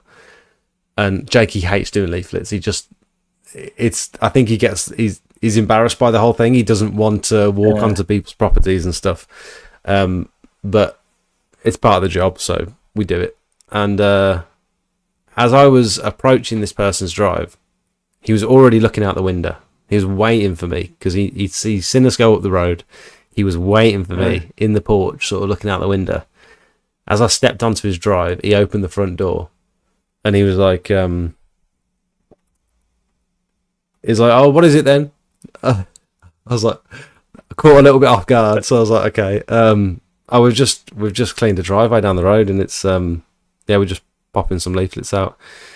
And he said, "Oh yeah, same old stuff, isn't it? Same old stuff. You look like you got the equipment though." I was like, we've spent quite a lot of money trying to get the right stuff. You know what I mean? And he said, so now he said a phrase. I never knew what it meant, so I had to write it down and Google it afterwards. He said, And so now you guys are coming round all mob-handed, are you? He's like a posh guy. I never knew what mob-handed. Do you know what that means? Yeah, loads of people. Loads of people, and it was me and Jakey, and he made out like we were walking around the street, loads of us, intimidating people trying to get work, and I didn't know what it meant. Scottish saying. Is it? Okay. We say it in Scotland a lot. It's not a Scottish saying, but it's a thing we say when there's a fight happening. Right. Mob-handed. So I didn't know what he meant, so I kind of laughed it off, confused. And I thought, this guy's being a bit standoffish. I don't know why, but I said, yeah, so we're just cleaning drives. He went, oh, yeah, we get them all the time. Get them all the time. I'm like, okay. Can I give you a leaflet? And he went, no, you can't. No. I was like, what? Okay.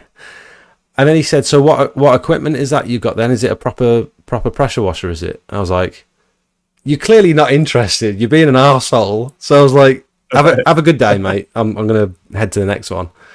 And he was still trying to talk to me on the way off the drive. I was like, yeah, whatever. I'm not interested. Literally, like 4 houses down, there's a little old lady scraping her lawn. Raking her lawn or something. And I said, I walked up. I said, morning. And she went, what? Like, again, like 2 people in the same road, super standoffish for no reason. She went, what? I said, oh, I was going to give you a leaflet, but I can see you've just had your drive cleaned. It was freshly sanded. I said, looks really nice. And she went, yes, well, they've still got to come back and rinse it all off. I was like, oh, rinse the sand off. And she went, I'm not interested. She said, go away. I said, and she went, I'm not paying any more money, go away. I was like, what? That's so rude. Like, I've just asked you, I've just said good morning. Like, I'm just giving leaflets out. Why are you being so rude? That's crazy. And Jakey was just stood behind her, like, I couldn't believe how she was talking to me. It was 2 people in a row. And we couldn't have looked less intimidating. And like, I don't know what she was thinking. But that's sort of put me off wanting to do leaflets for a while. It's 2 people within the space of like 4 houses that just totally unnecessarily angry. Yeah, I've never done leaflets. Never. Have you not? So what's your main form of marketing then? I've got all my work, every bit of my work comes from Facebook community groups, and word of mouth. That's okay. it. Those 3 things. It was advertising on my van, but I don't have it on my new van yet. I need to get it done. But just for the issues I was having with it, I wasn't sure if it was worth investing the money into getting it sign written. But the reason I don't do leaflets, Jake, is I know when people put leaflets through my door, I just bin them. Don't look at them. But also, if people cold call at my door and knock my door, I don't want to speak to them. 9 times out of 10, I'll tell them to go away. So I try and, I'm not saying everybody's like me, but that's the reason why I've never invested any money in it, which is probably wrong, but no, I've never had to. We've not had really any success from leaflets. I don't think I've probably got 1 or 2 jobs from leaflets, but we don't put really enough out to have done like a proper experiment on it. But a lot of other people's businesses they thrive because of leaflets. Like, that's their only form of advertising. So they definitely 100% work. But you've got to have a really good leaflet. I think you've got to have some kind of offer.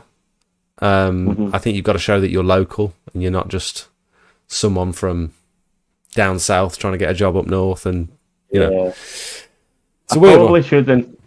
Probably shouldn't say this, but I think if my Facebook get hacked, my business would go under. You reckon? It's all my work. Everything comes through Facebook. Very rarely anything from Instagram. Nothing through TikTok. All Facebook community groups and word of mouth. And what I didn't take into account, Jake, was a lot of my work this year is return customers for last year. See, because that was my first full year in exterior cleaning. So you've been going. How long have you been going now? 2 years this week. Right. Okay.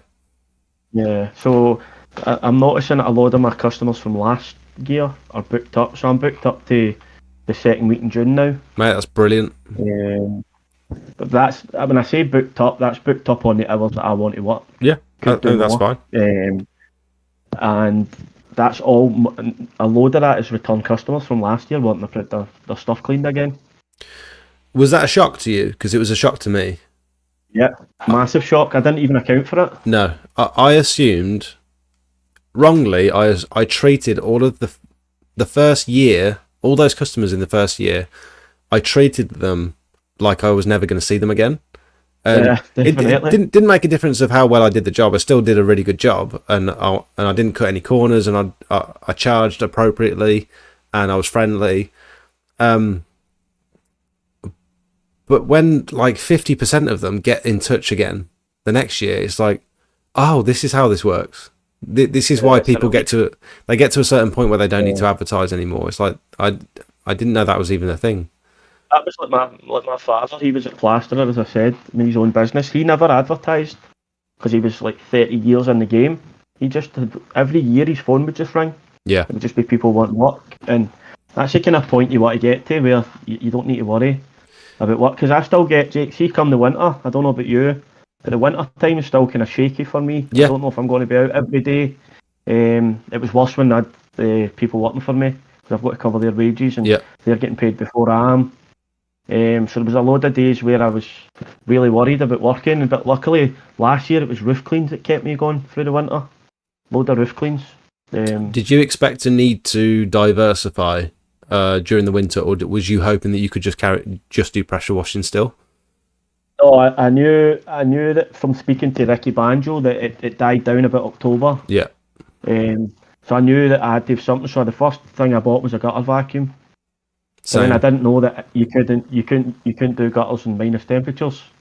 So I had like 6 gutter jobs booked in a -3 day, and then you would have a week of that, and you'd have 25 gutter jobs that you couldn't do. yeah. I wasn't taking any of that into account. And when I was doing it. your weather up there is absolutely brutal as well. I can't even imagine. Brutal. I thought it was bad down here, but I can't imagine what you have to go Yeah. through every winter. Loads of days where you can't work, mate. It's just sanding, minus temperatures. It's horrendous at times. Yeah. Biocide, like I hear you guys down south talking about biocide and roofs and stuff. It's like you're absolutely wasting your time in Scotland because it rains constantly. Yeah. So like you would only get a few, maybe a month or a whole year where. So I openly say this, Jake. I use hypo on roofs, right? It's not a bad thing, mate. You don't have to say it like it's a bad thing. It's a very No, common... but you get people that say you shouldn't use hypo on roofs, right? I use hypo for that reason, that I would never get any work done if I was using biocide. Yeah. If I could use biocide, I would. But we use hypo on every roof. Yeah, I mean, the reason I've not used hypo on a roof just yet is because, one, I've always been able to biocide it because the weather's not been crazy. But two, I just get nervous about things like lead flashing, the channels, you know, where two roofs meet, and you got the lead channel going down the middle. Yeah. And to be honest, as long as I'm wetting everything down, I'm probably overthinking it. Have you ever had like crazy reactions with hypo where you've had? Never. No. Never. And you can buy that thing to reverse it if it does happen. Yeah. It's not the end of the world, but I've never experienced it yet. Yeah, there's lots of stuff you can do to reverse the. It's like oxidizing, isn't it? It's like it turns rusty. Oxidization, yeah. So I don't offer biocide as a service at all. Like I've had people asking me to biocide the roofs, and I'll refuse to do it. I'll say we do a different type of biocide because it is still a biocide. Yeah. It's just no. So that's what we do. Rains 50% of the days between February and November. And it's the fact with biocide it's got to be dry for at least 24 hours afterwards, doesn't it? I think it's 12. Right? I think it's 12. 12. You can never know in Scotland. Also depends on the surface as well. If you've got like a really porous roof where you've got some kind of aged concrete tiles where it's lost their coating, they're not smooth anymore, they're quite rough, the biocide's going to do a better job of penetrating that than it will a brand new roof with slate tiles, for example. Things like with the hypo you get the instant result from a load of it as well, which is good for the customer's point of view. And that's cool if you're offering scraping. That's kind of best of both worlds, because when you're scraping a roof, you're pre-warning the customer like this is the slower option. It's going to take a while for you to see results because the biocide is going to cleanse the roof over the course of the next 12 months or whatever. We'll get 95% of the moss off, and then the biocide's going to do the rest gradually. Whereas pressure washing, you get instant before and after transformation on the day. But I suppose if you're scraping and then hypoing, depending on what tiles they are. You could get a little bit of best of both on that. I don't know. Yeah. I've never scraped a roof, Jake. Have you not? Never done it. I should have bought the roof scraping kit from GVS and I sent it back for the power pole. Oh, right. And that's when I decided to clean roofs.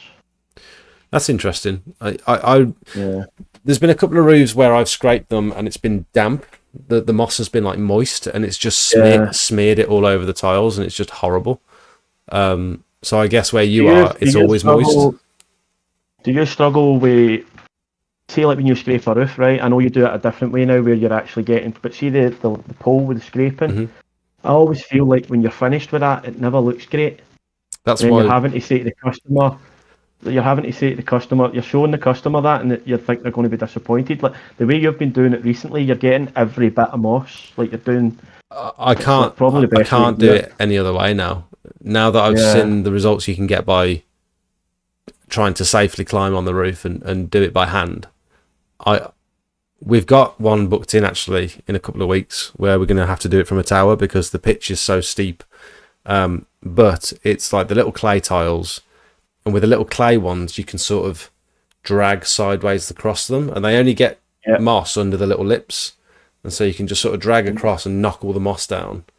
If you do it with a wire brush, you can get quite decent results from them. But the profile tiles, and you get all the moss stuck underneath the lips of the tiles, and sometimes you struggle to get them with the pressure washer from a certain angle, let alone with a scraping pole. You just can't get to it. You can't get in there, and I can't leave it. I would rather be there for a week than be done in a day and leave it substandard. I can't do it. You're trying to convince the customer that it's going to get better. Yeah. Customers don't know the stuff that we know, so you're hoping that they're going to listen to your advice. But I just don't ever think it looks great. It's never instant, and for me, I like an instant result. But there's a lot more risk with pressure washing a roof. And also, when I started this industry, I was like, the reason I started was because the jobs lend themselves to the content. If I can't get a good before and after picture, I don't really want to do the job, to be honest, because that's what it's all about for me. Obviously, doing a good job for the customer, but the photos mean more than anything. It means more than the money to me. That does the photos. Yeah, that's your advertising. Yeah, and so if I'm taking a photo once the job is done, and there's still moss up there, it's like I haven't done a good job. Yeah, do you imagine the criticism you'd get for that of people that don't know? But it seems to be the standard in the industry. Is that standard seems to be now acceptable. I don't think it's acceptable, really. Yeah, I think it's more to do with because it's better for the tile, and you're hoping the biocide will do its job. Yes, but it's also a huge amount of effort, and we've been given these tools to sort of attempt to do the job best we can, but if it's a tool that's designed to do a job, and it's not doing the job to 100%, it's like using a surface cleaner on block paving, and it's not getting the weeds out.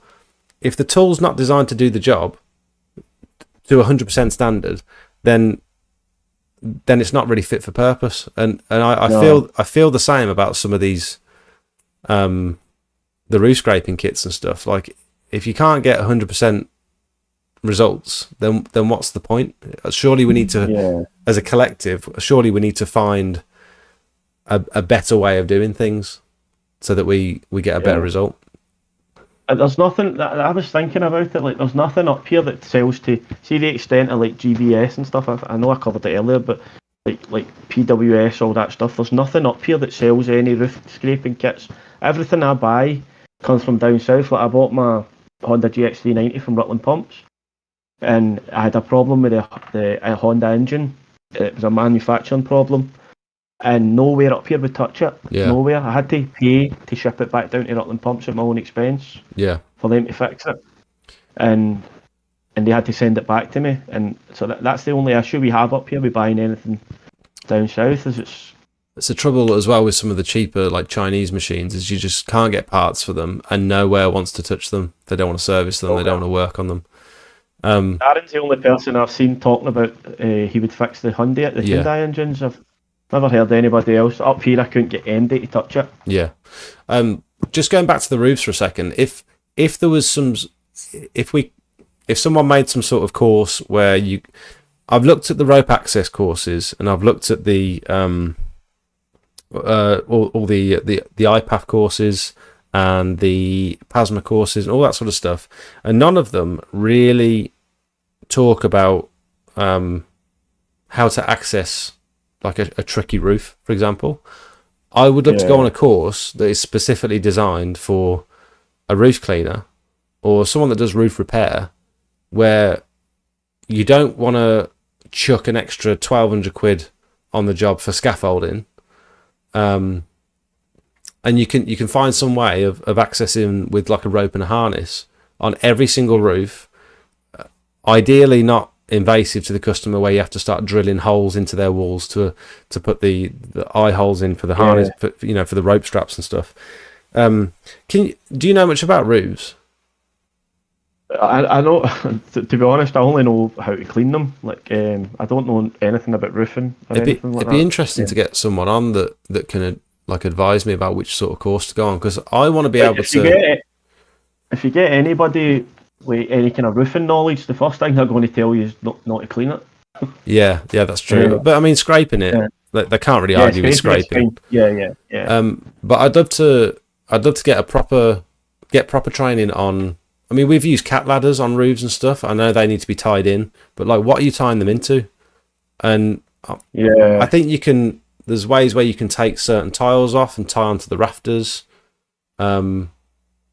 I don't. So when you're up a roof, I take it you're tying onto the ladder with your harness with Jakey. I seen a picture of Jakey with a harness on. Yeah, up a roof. There's been people like tying to the ladder. People laugh and make comments and stuff all the time, but we've also done it where we've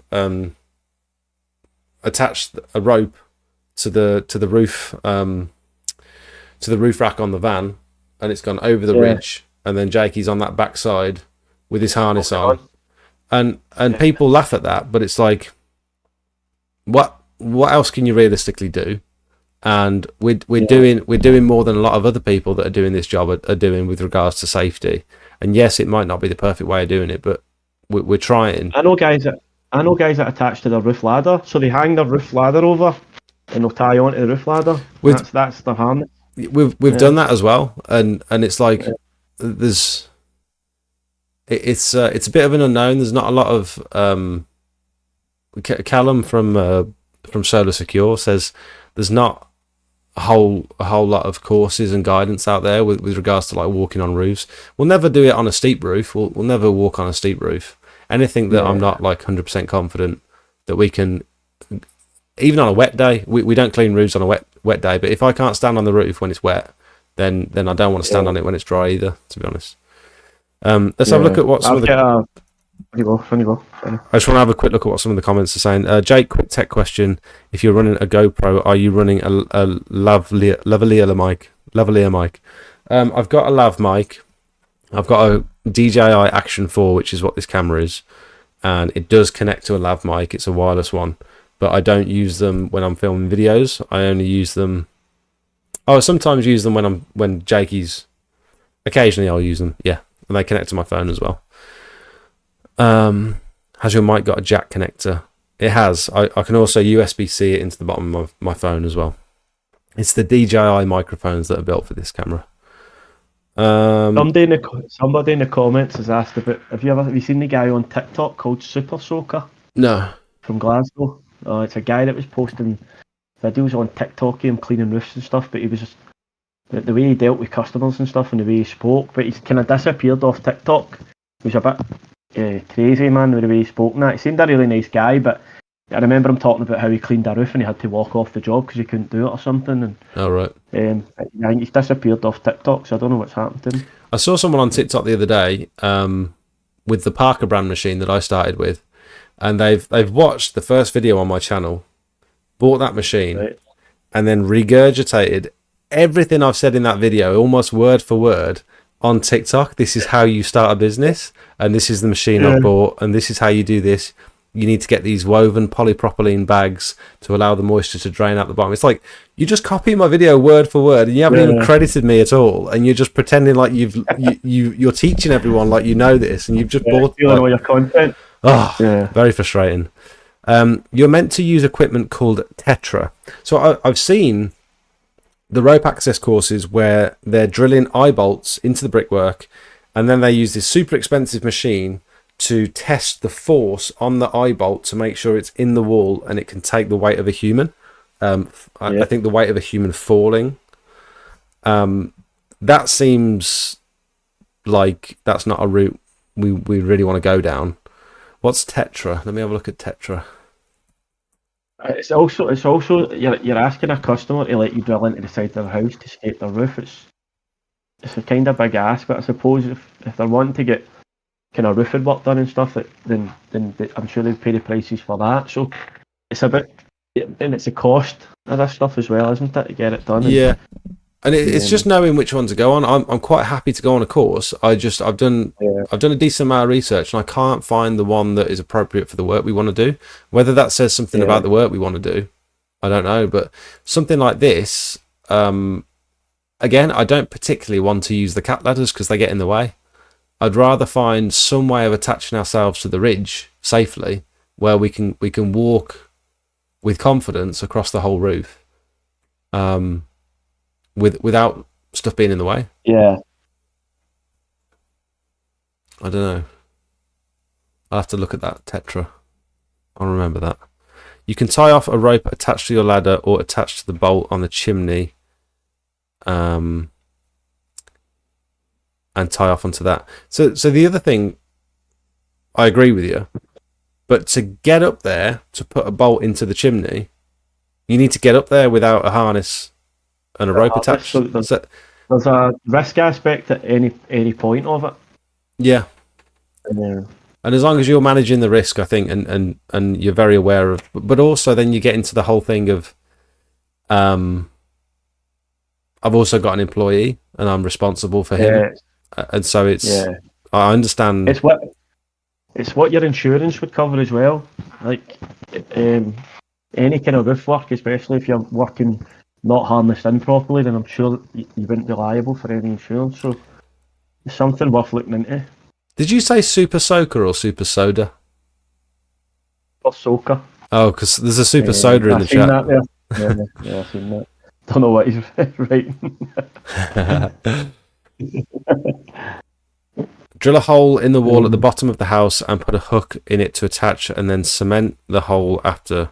That's what Sky's people do. So there's a couple of problems I've thought about with that. I'm quite happy putting the hole in, but also I don't have the machine to test the strength of that hook. And then once it goes up, it's putting pressure on the gutter, so it could potentially cause damage to the gutter. Then it's going over the tile, and you're potentially scratching your rope on the tile. Then it's going over the ridge tile and potentially scratching the ridge tile as well. And so I'm sure there's something you could probably get to protect those bits, but it's the force, isn't it? It's the knowing that it can hold the weight of a man, or a falling man. Yeah, it's not just not just the weight of a man. It's a man that's falling, which is exponentially higher. Why are you on my channel? Oh, we were talking about you earlier, Liam. Because somebody said in the comments, Aquawash in Glasgow, that's the place that I go to. But they're always 2 weeks ahead for bookings. They live 5 minutes from my house. Liam, we were just talking about, Gary said that he watched your stream with Howden, with Jack from Howden. Tetra kit is about 450 quid with the training kit. Customers normally fine. Yeah, I mean, I'm quite happy drilling the holes and stuff and doing all that work before we get going if it means we can work safely. Why do almost all pressure washers have tattoos except Jake? Have you got tattoos? Yeah. Have you got a lot? A few. No good ones, but I've got a few. I've got one. I got one done in my missus when we were on holiday a few years ago, drunk, and the tattoo is done her name upside down. Oh, no. You can see that. Oh, yeah. Oh no.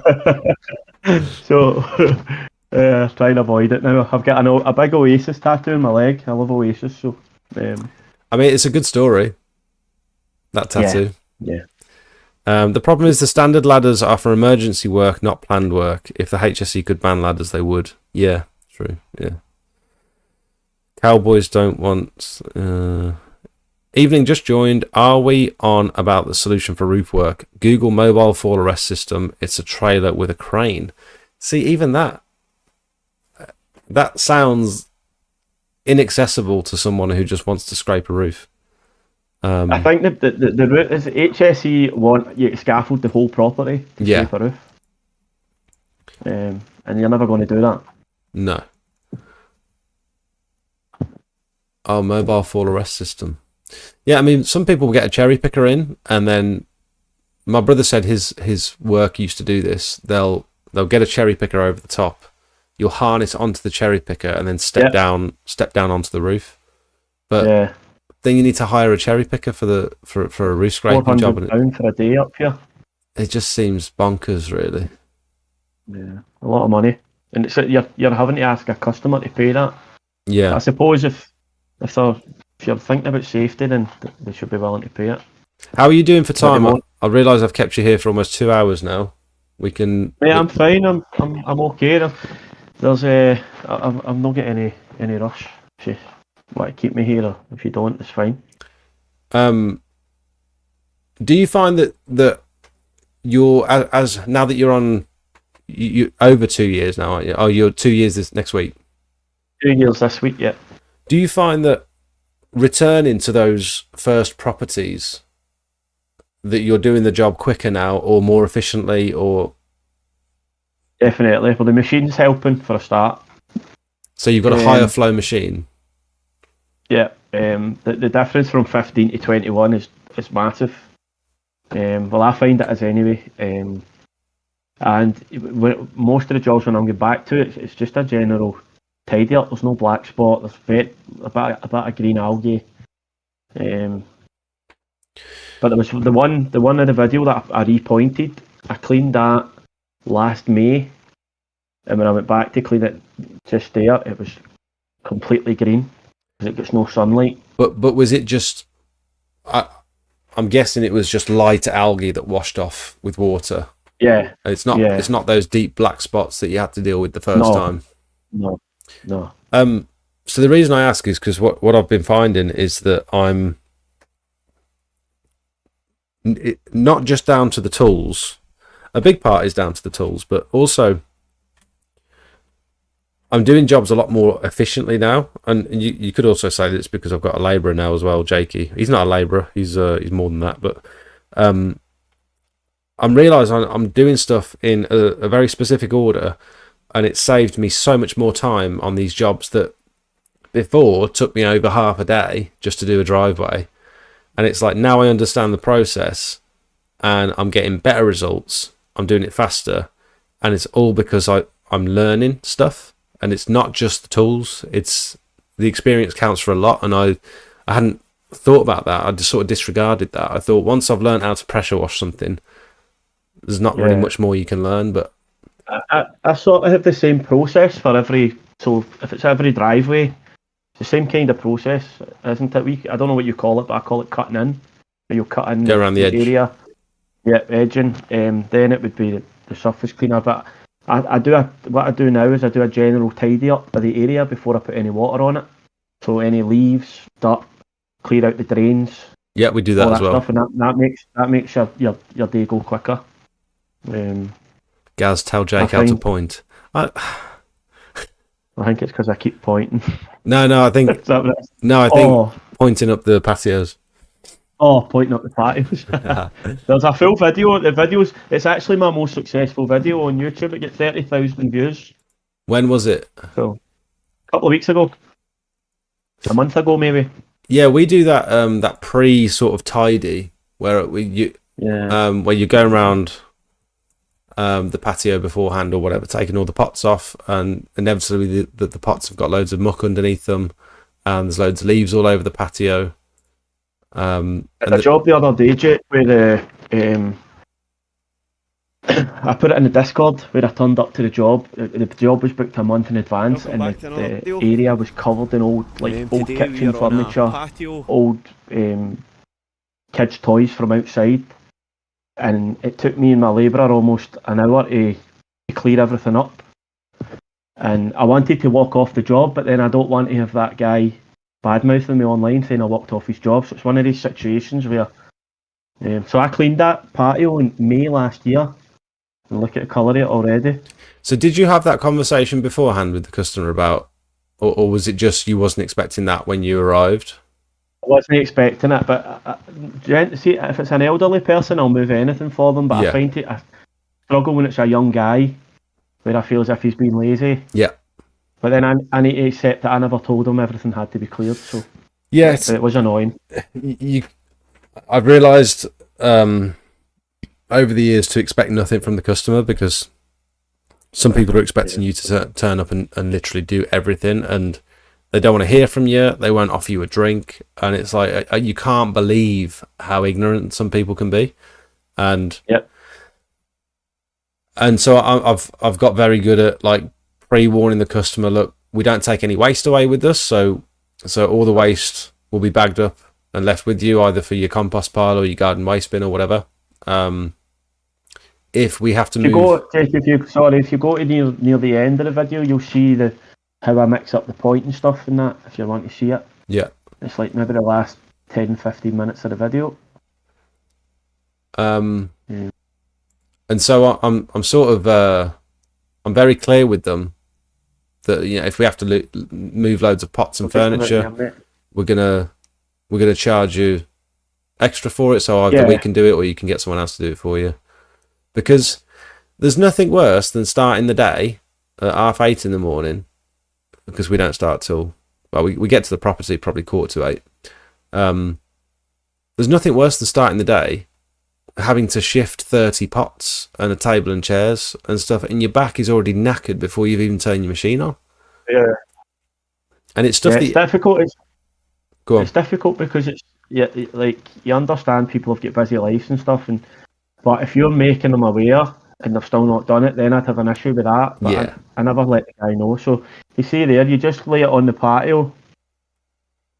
Oh, it looks so it looks quite dry until you compact it, and then you can see it's kind of moist, but it's not. But it's not staining the patio at all. Yeah, it doesn't stain it at all. So what I do is every few passes, I'll give it a run over with a leaf blower, just blow everything away. And you'll see I do a time lapse video where you'll see me pointing it all really quick. But it's a great method, but it's really, really labour intensive. It's the old school way to do it. That's the way it was done in the past. It looks very, very time consuming, but I can imagine that this is probably superior to almost anything else you can do, really. Yeah. Well, I think flow point is pretty good as well, but it's if you don't know what you're doing with that, it can become quite dangerous, I'd imagine. Because it's just liquid concrete flow point. Yeah. This is very interesting. This is because you're really pushing it into them joints as well, so you know the joint is packing it properly right full. In, yeah. And are you leaving it with any sort of finish on top, or are you just flattening it down, or like do you? I use the little metal tool that's beveled. I don't know the name of it. It's like I run that tool. over it.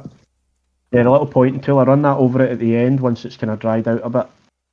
So I was going to say earlier, my landscaping friend said, we don't use cement on Indian sandstone now because we've had some horrible cases in the past where we've done it traditionally and it's stained. It's the sand and cement the cement has leached into the corners of the sandstone and it's stained every joint on the patio, right. And it sort of ruined the patio.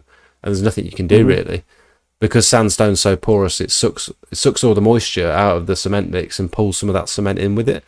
But I've seen loads of sandstone patios that have been done traditionally, and most of them look fine. So I don't know whether it was something with his process or what. There's loads and loads of videos online where they do the traditional method on sandstone. I don't have years of experience in it, so I don't know. I might get a call back on that in 3 years' time saying it's leached into the patio, but I've done enough research online to see that there's loads of landscapers who do it that way. I wonder if it's just they use too much of a wet mix or something. Probably. Liam says, by the way, Jobber. Sorry. On you go. Liam says, by the way, Jobber is a game changer worth the £95 a month, 1,000,000,000%. I've just been contacted by Jobber to do a sponsor for them on the YouTube channel, but I've never thought about using it. Have you got like a CRM or anything that you use to track your customers or your quotes or anything? For me? Yeah. No, to be honest with you, Jake, I'm old school. Everything's in a book. I've got a whiteboard with everything on it. And to be fair, my wife, my missus, she does a load of my stuff. She helps me with dealing with. So most of my Facebook stuff is dealt with through her. She deals with all my customers online. I'll go and do the quoting and do the job, but all my kind of marketing stuff and social media is all done by her. I would love that. I think if I could change anything about the business now, it would be to have some sort of admin or assistant that can respond to quotes, even go out and quote. If I could get someone else to go out and quote for me that knows everything I know, that can instill confidence in the customer, visit every local job, because we're not visiting every job to quote it. But just not having to look at my phone and worry about responding to people. I get like 10 messages a day from potential customers, and I can't keep up really. And then I'm back and forward on the emails. So she does all any quotes that come in through Facebook. She'll speak to the customer. Obviously, she'll let me know what they're looking for. She'll arrange a time and a date for me to go over and look at it. She's got access to the diary. Yeah. She books in all my jobs. Mate, that's so good. That must be such a weight off your shoulders. Yeah, it's really good. She deals with all customers, so like phone calls for times for me to go over anything the customers needs to ask questions about. She knows what kind of. That's so good. Saying that. That's so valuable. I've done it right at the start, so now she does no work now. She works with me. So. Oh, brilliant, mate! I'm so happy for you. That's brilliant. Yeah, I think if you can get someone that obviously cares about the business as much as you do, because no one else will, apart from potentially your partner. I found when I was working with my brother, he cared so much, and I thought you don't get this with anyone, which is why I wanted to work with him so bad, is because he cared so much. But just to be able to have someone that will take those phone calls, spend the time on the phone with the customer, not while I'm driving, while I'm trying to do 3 things at once, and I go to a load of jobs, Jake, and the customer will think they're speaking to me online, but it's Deborah. Yeah. And but I need to say, like, I'm very lucky. I don't know if you would call it luck, right? But I don't own my own house. I still rent. I'm in a council house, so I don't have the worry about the mortgage every month and stuff like that. So we were able to look back, right, what do we need every month to survive? Is it enough for you not to work? Things like that. So and we're quite happy doing that, mate. I'm nearly 40, so I'm never going to be able to get a mortgage. And I'm happy with that. I'm okay with it. But it's the time I get to spend with my family that I love now, because mate, I never had that. It's not all about grinding and trying to earn as much money as possible. It's you've got to figure out what you value in life, and that's been something that I'm trying to figure out. I don't know what I want from life. Obviously, family is the most important thing, but also, what am I working towards? What am I doing it for, really? Is it just to have money, or is it to... I don't know. I still don't understand. My way of answering that, Jake, is it gives me time to do what I want. And I know you get millionaires who say if you make this amount of money, you can do what you want. But I can survive. I can go a couple of holidays a year. I can pay my bills, and I can work as little as I want, compared to what I used to do, where I never seen my family. Yeah. So it's about weighing up the pros and the cons of what I do. The pros outweigh the cons. Yeah, I can't believe I didn't do it sooner, and I didn't know. I don't think I really knew that it was an option before. Outside, I've done it as soon as I'd come out of school. Sorry, 2 seconds. I'm just writer has just mentioned about a sponsorship with Holy. I am sponsored with Holy. They have given me a code, so if you could use it, I would appreciate it, because so far the first video I did for them hasn't done particularly well at all, and so it's very disappointing. So I'd be very grateful if you would use my code. I'm just going to find it for you now. Where are you planning on taking the business now? Are you like Well, Jake, I've went down the road of trying to employ people. Now, you're lucky. Jakey seems as if he's a really good employee. Like, you don't have any problems with him. But I've went through, in 2 years, I've had 3 different guys working for me. yeah. And I've had the issues with the 3 of them. I don't know if it's just me, the people that I picked. Don't get me wrong, 2 of them were mates, right? Who I tried to help out, and you should try and avoid that if you can. It gets a bit complicated when you mix. I'm trying to not put this over your face. I'm sorry. What about it? See there, it says no, you were saying about the reflective staining on the patio. Yeah. The SBR stops that. Oh, okay. According to somebody in the comments. Right. Okay. Yeah. Yeah. When you mix sort of friends or family, when money gets involved, things get weird, and it's a shame really, because you start to see people's true colours. And what I learned, Jake, was see if a family member wants to support your business, they'll pay full price. yeah, You know what I mean? If they want a discount from you, then they're not supportive of what you're doing. Don't get me wrong, it's different if it's your mother and stuff, but I've had cousins and people I've not seen in years asking me to do jobs for free and stuff, and so it's about just knowing when people are trying to take advantage of you. yeah.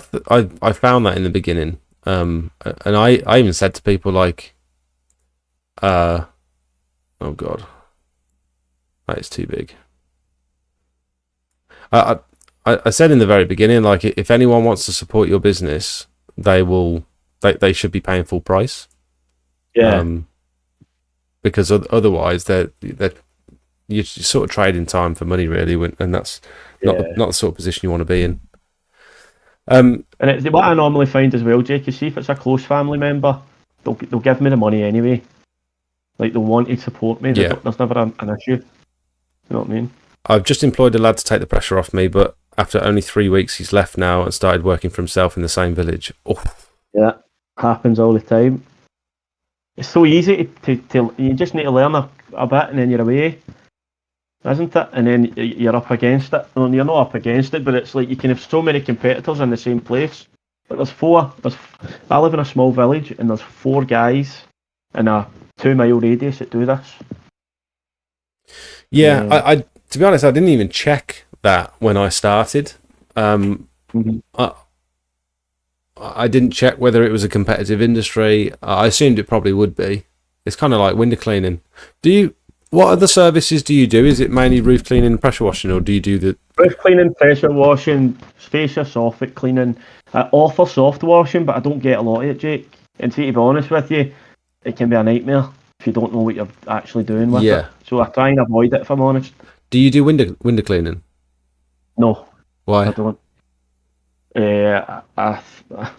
I'm probably going to get some hate for this like you did, but I think it's such an annoying thing.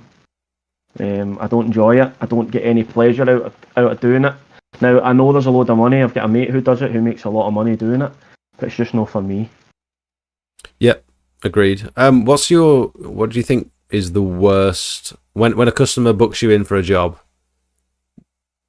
what's the worst job they could book you in for that you offer? Any really large roof clean is a pain.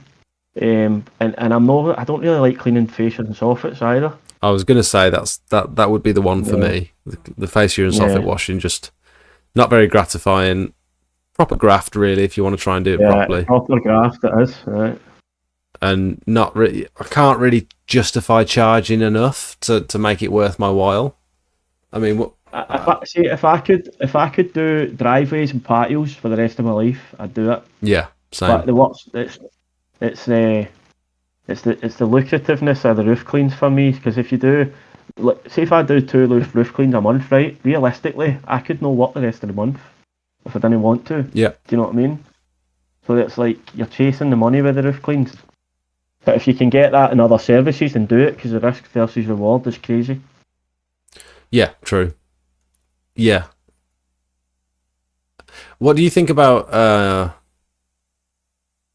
some people say you should go up into every loft space and check the condition of the felt and all that sort of stuff before you start. What do you think about that? The truth is, I've heard people saying that, but I've never done it. It's so much effort. Yeah, I quote all my roofs from. So the way I quote, Jake, is I let all my customers know that if they send me their address, I'll take a measurement using Google Earth. Then, if they accept the estimated quote, I will then come and look at the roof, because I'm not going to look at 10 roofs for them all to say it's too expensive. Yeah. So the customer knows that if they accept the estimated quote, then I'll come and see the condition of the roof and whether I can pressure wash it. That's a really good way of doing it, because also you get to check the access then as well. You're only dealing with serious inquiries.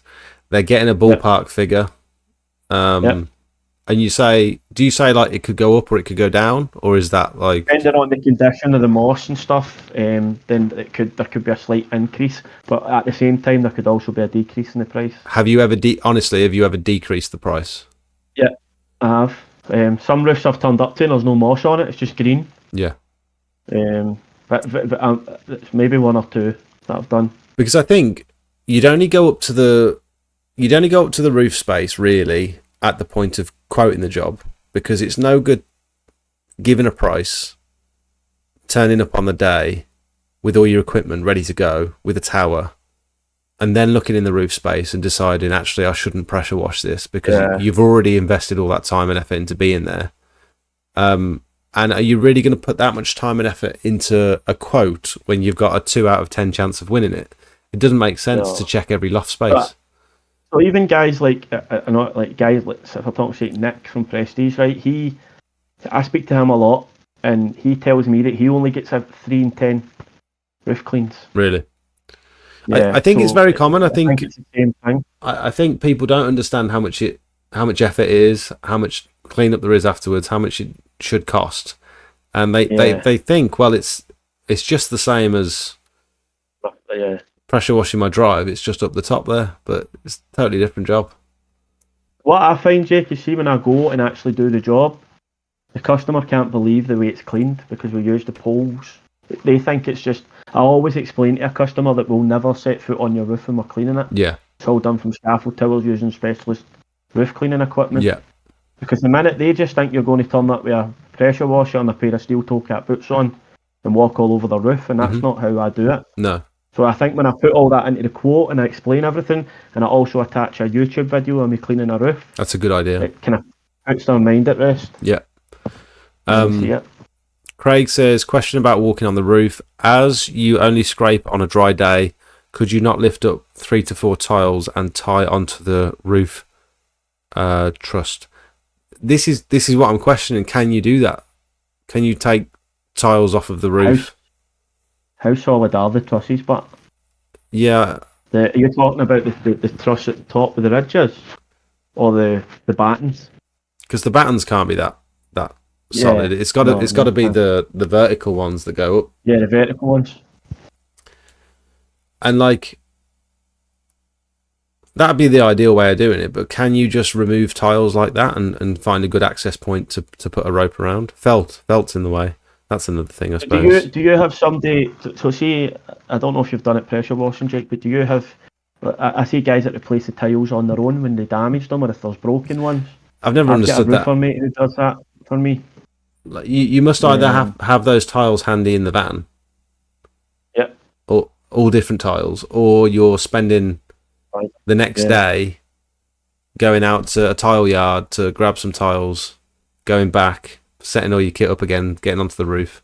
I don't understand it. And what about a roof that you can't walk on? How are you replacing a tile on a roof that you can't walk on? When I set up my scaffold, I'll take the first before picture, and then generally what you find is when you clean the roof, you'll notice that there's tiles that have chipped in the corner, and then when you go back to your before picture, you can see where the moss has broken it. Yeah. Then you let the customer know, you let them see the before picture, and then you say, I've got a roofer who can replace them for you, and then my mate will go out and do it. That's the way I do it anyway.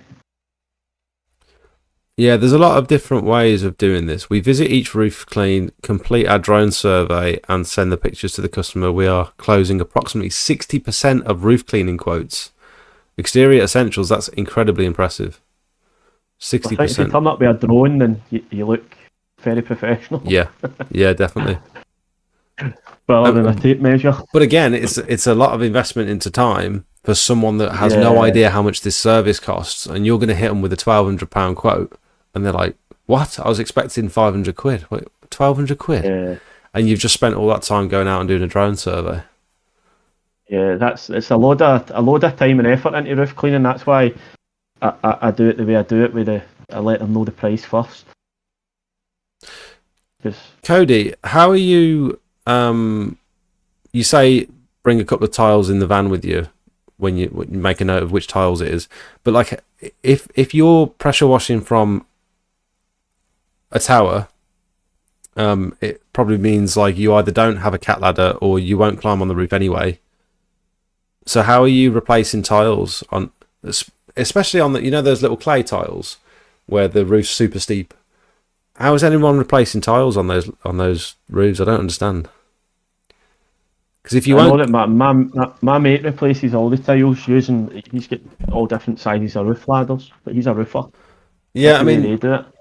you might as well, at that point, you might as well be cleaning from the roof.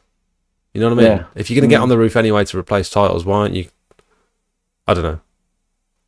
I know there's different ways of doing things. Roof ladders, okay. Yeah. I mean, even if I put a video on TikTok of me using roof ladders to scrape a roof, I'd still get criticism. I'd still get hundreds of comments of people saying you're being unsafe and stuff. So you can't really do. Well, she said customers have loads of roof tiles in their garden. I see that all the time. Yeah. Do you not see that? Yeah, yeah. I see roof tiles in gardens all the time, like spare ones. Yeah. That's like washing a patio, no point. So what you were saying earlier about your labourers, are you like seeking someone that will help you, or are you just going back to I'm quite happy on my own? The only thing, Jake, I see guys that do it roof cleaning on their own, and I think, how can you do that? How can you physically do that? Because when I do it with a labourer, I can't even the next day. See, when I do a roof clean, Jake, I normally take the next day off. I remember 1 week I done 2 in a row, and I was absolutely done in. Yeah. Done in. So I've made that mistake. So I'm going back to doing the pressure washing on my own, and I've got a mate who'll come out and help me on roof cleans. He's no clued up on labouring or anything, but I just can't go through it anymore. Yeah.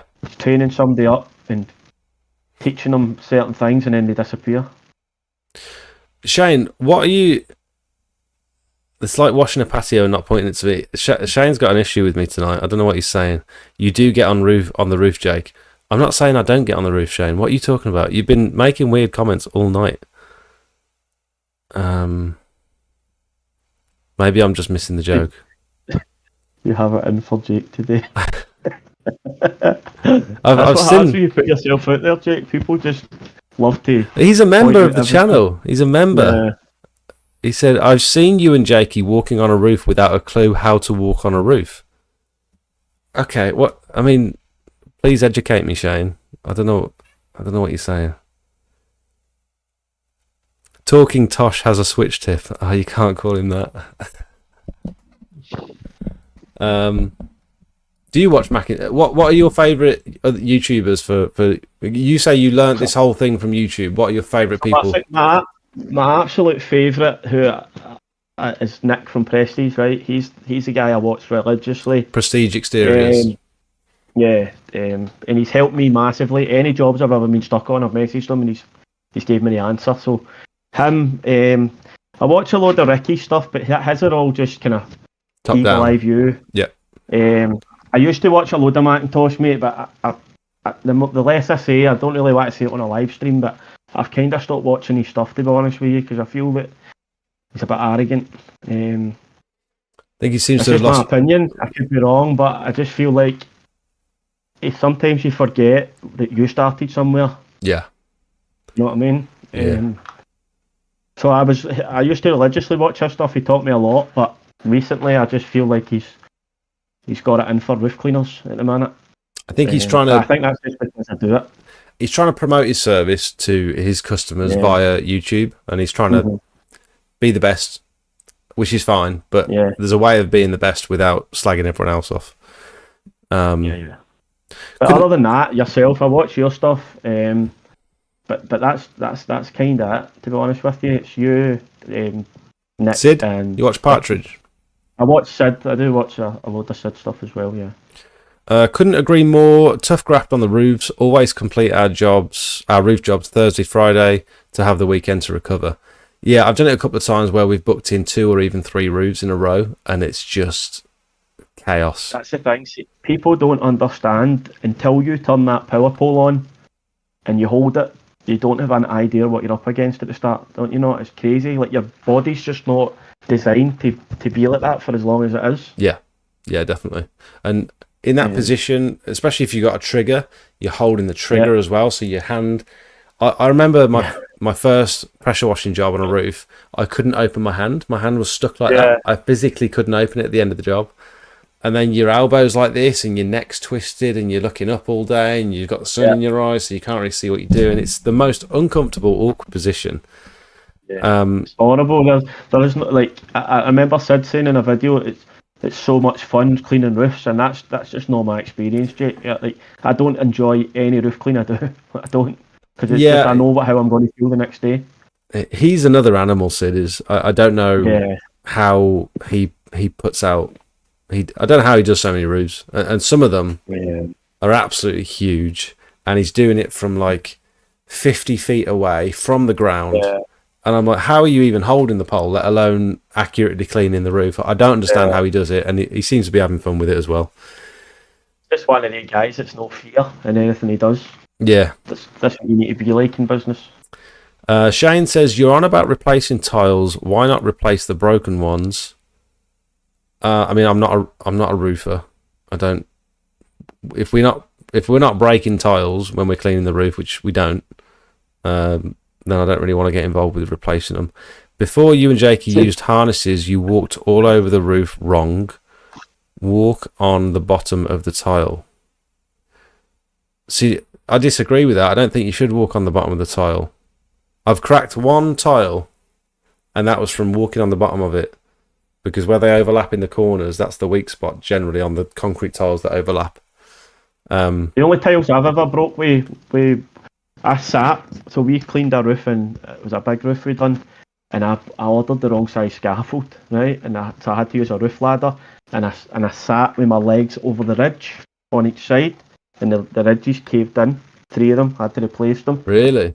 Yeah, I don't know if that's my weight, but 3 of them caved in, like completely just caved in the middle. I had to replace the 3 of them. Oh my god, we've never had anything like that before. That's the only time I've ever done that. Yeah, I mean, I say we've never cracked a tile. That's the one time I've only ever.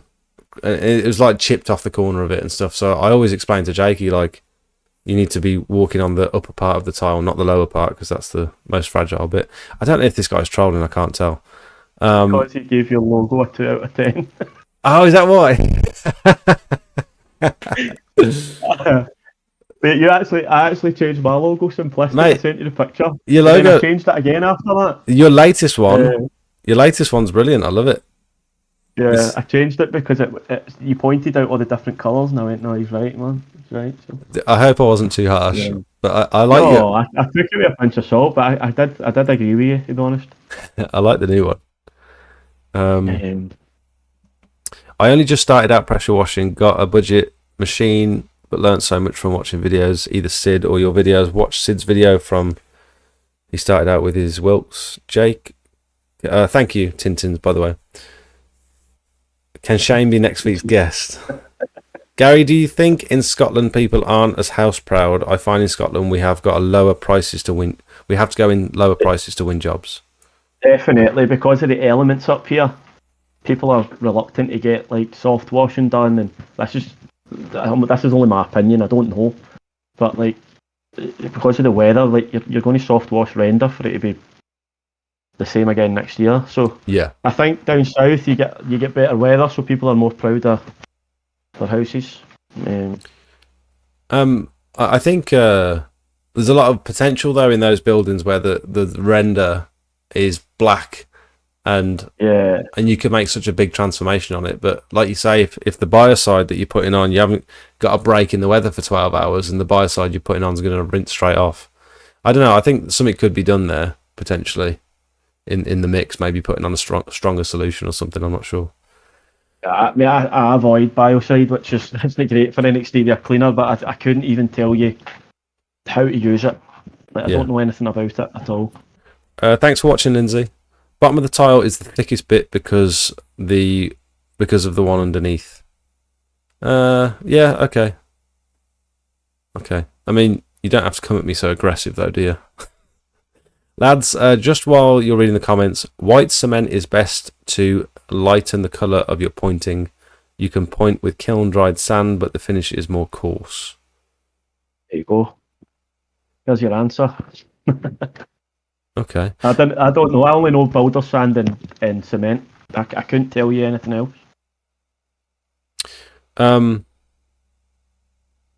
Is there anything have you got anything else on your list that you were hoping to mention? Or right. So the other thing, how do you deal with the smell of fuel in your van? I saw this on your video recently. So I have constant headaches for the fuel in my van, and I've made sure my fuel's turned off. My can, I try and keep it less than half full before I put it away, because I find if it's near the top, the fumes emit. So I noticed that my van is always really. So I take my fuel can out the van every night, try and settle the fuel, and I leave my windows down slightly, because my van. I don't know if your van's the same, but mine's is always stinking of fuel. So anytime I smell fuel in the van, it's because there's a problem, because something's fallen over. I've forgot to put the lid back on the thing after I filled it up at a petrol station, or my leaf blower's toppled over and that's leaking. Leaf blower's the main culprit. Your fuel can, is it one of them big 20-litre metal ones? Big 20-litre ones, yeah. That'll be the problem. Yeah. I think get rid of that. Get one of the little 5-litre plastic ones. I reckon the cap on that metal one isn't airtight. Yeah. Try it. Right. Just try it for a week. I'm going to try it. They're about £5, aren't they? Those little cans. They're about £5. So.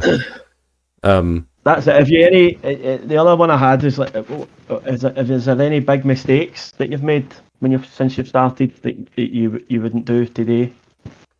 That's a very good question. The main one I've had was when I was spraying hypo through a X-Jet on roofs. But other than that, Jake, I've never really see. Oh, I've got one. I've actually got a good one that I want to ask you that I've not wrote down. I really struggle to get customers to leave reviews. See, if you look at my Google, I've only got 9 reviews in 2 years, and I'm asking them to leave a review. They're messaging on the before and after pictures on Facebook saying they're really happy with the work, blah blah blah. But they'll not physically leave a review. Is there anything you do to how are you asking them? Say I'm the customer, how are you actually asking them? I'll say to them when the job's finished, if you're happy with it, could you leave me a review? I'll send you a link. Okay, where's the link going?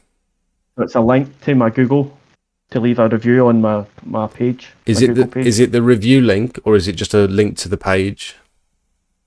I don't know. It's my missus that does it, so I don't actually know. Because there's two. You can give them a link to the page, and then they have to find the review button, or you can give them a link to leave a review, which opens up the text where you start typing and adding the stars. So there's two. There's the same on Facebook as well. You can either link people to the page or link people to actually the reviews section on Facebook. I've had a lot of issues recently where people don't get the prompt. They can't even see the reviews section. They can see other people's reviews, but when they click on it, they can't type. They can't put it anywhere. Yeah. So I've been getting all my customers leaving it in the before and after pictures, saying, "Oh, Jake was fantastic. He did a great job." And it's like, I didn't want you to leave it there. I want you to leave it on the. And they can't get that all the time. They can't work it out, and I think they're just being stupid. But actually, they aren't able to do it. And yeah. So I haven't figured it out yet. But we were talking to Joe's Jets last week or the week before, and she's got a card with. She wears it around her neck every day. You can see it in her videos. and she's got a card with a link. It's like an NFC scanner or something. So they tap their phone on it, and it pulls up the page straight away. And so you can literally stand in front of them, taking payment from them, and say, "Can you just tap that and leave a review for me?" Because tell them, just say like, I asked my customers, and like every customer says yes, I'll leave a review, and none of them do, and I haven't got many reviews on my page. Just tell them, to be honest with them. Yeah. But yeah, I need to be better at that, to be honest, because I think we're all bad at that, really. Yeah. My 20 litre fuel tank. Craig says my 20 litre fuel tank has a breather hole. Have you checked that yours has got a breather hole? That could be. It's not got a breather hole. It's not. It's just a standard green tank with the clips on it. Exterior Essentials, thank you so much for becoming a member. Welcome. You got access to the Discord now, mate, if you want to join. Replace the seal. Yeah, I suppose you could try and replace the seal on that tank. I guarantee that's what it is. Yeah, could be. Review boost card game changer. Review boost card. Is that what we were talking about, Joe's Jets? Before he goes off, how much do you price your jobs per square meter, if you don't mind sharing? Oh, very personal question. No, we went over it earlier. Do you mind talking about that sort of stuff again? No. Well, I'm up here. I'm about £3.50. Is that for any surface? Well, the £3.50 doesn't include sanding and stuff. So it's for like slabs. I'll be like near £3. Yeah. £3. I'm never any more than £4 because they'll not pay it up here. They won't pay it. I learnt that my first year I was quoting £4 because guys down south for that, and I wasn't getting any jobs at all. £3.50 is where I land. I'll maybe land 8 out of 10 quotes I get with that. And you're doing chemical treatments on your patios and stuff? Chemical treatments on everything, yeah. Because I started doing £3 for patios where I like tarmac or cement, concrete or whatever, if I'm not doing a chemical treatment, and then £3.50 if I am doing the chemical treatment. But then I thought, I'm pretty much doing a chemical treatment on every surface now, regardless, because I want to sort of sanitize it or degrease it or whatever I need to do. So I'm at £3.50, which is now going to go up to £4 this year. And then we need to, because I'm noticing the pricing and everything it's hitting my pocket now as well. It definitely needs to go up, but I find £3.50's the sweet spot up here for me anyway, where I get most of the work. Yeah, and there's a point where you can get to where you've got loads of reviews, loads of recommendations, you're not having to advertise. At that point, you can start playing around with your pricing, and it's like, take it or leave it. Like, this is my new price. And this year we're going to be going up to like £4.50 per square metre for block paving, which includes the sand. I thought that was expensive when I first started, but I think it's about right now. I use your website to quote my jobs. Do you? Every day, aye. So I even said it's quite unprofessional for me, right? But I send a screenshot of your website to my customer so they can see everything they're paying for. Really? It says smout.club in the message, honestly, aye. Oh, mate, that's very cool. I wonder how many people still use this. Yeah. Can I'm going to share something with you that you might think is quite useful. I don't think I've spoken about this yet, but I think we'll be launching an app this week. Good.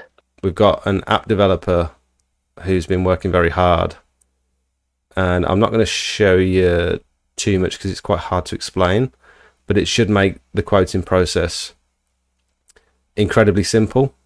And it's good for those people who have got a pricing structure. So like yourself, if you're at £3 or £3.50, so you can essentially, I don't know how much of this you can see, but you can essentially preset all of your prices. So you can have a price for repointing, you can have a price for block paved driveways, and then you can generate a quote with all the customers' details, which I'm not going to show you because these are real customers. And you literally just put in the unit of measurement. So if you're a window cleaner or you're doing faces and soffits and stuff, you can say, okay, it's got 4 sides, so 4, or it's got 10 windows, so 10. and you can add multiple services onto the same quote. You can do percentage discounts or price increases or whatever, and it'll generate this quote, generate a PDF for you, saves everything onto a cloud server, so the data's very secure, and you can just forward that quote straight to the customer, and you've got a list of all your customers on your phone. Are your quotes like? And do you email your quotes or do you text them? Or have you got Generally, a specific way? with the sort of lower value day-to-day quotes, I'm just texting them over WhatsApp. But now that I'm doing everything through email, most of it is emailed, typed up, just normal in an email. This is how much we charge.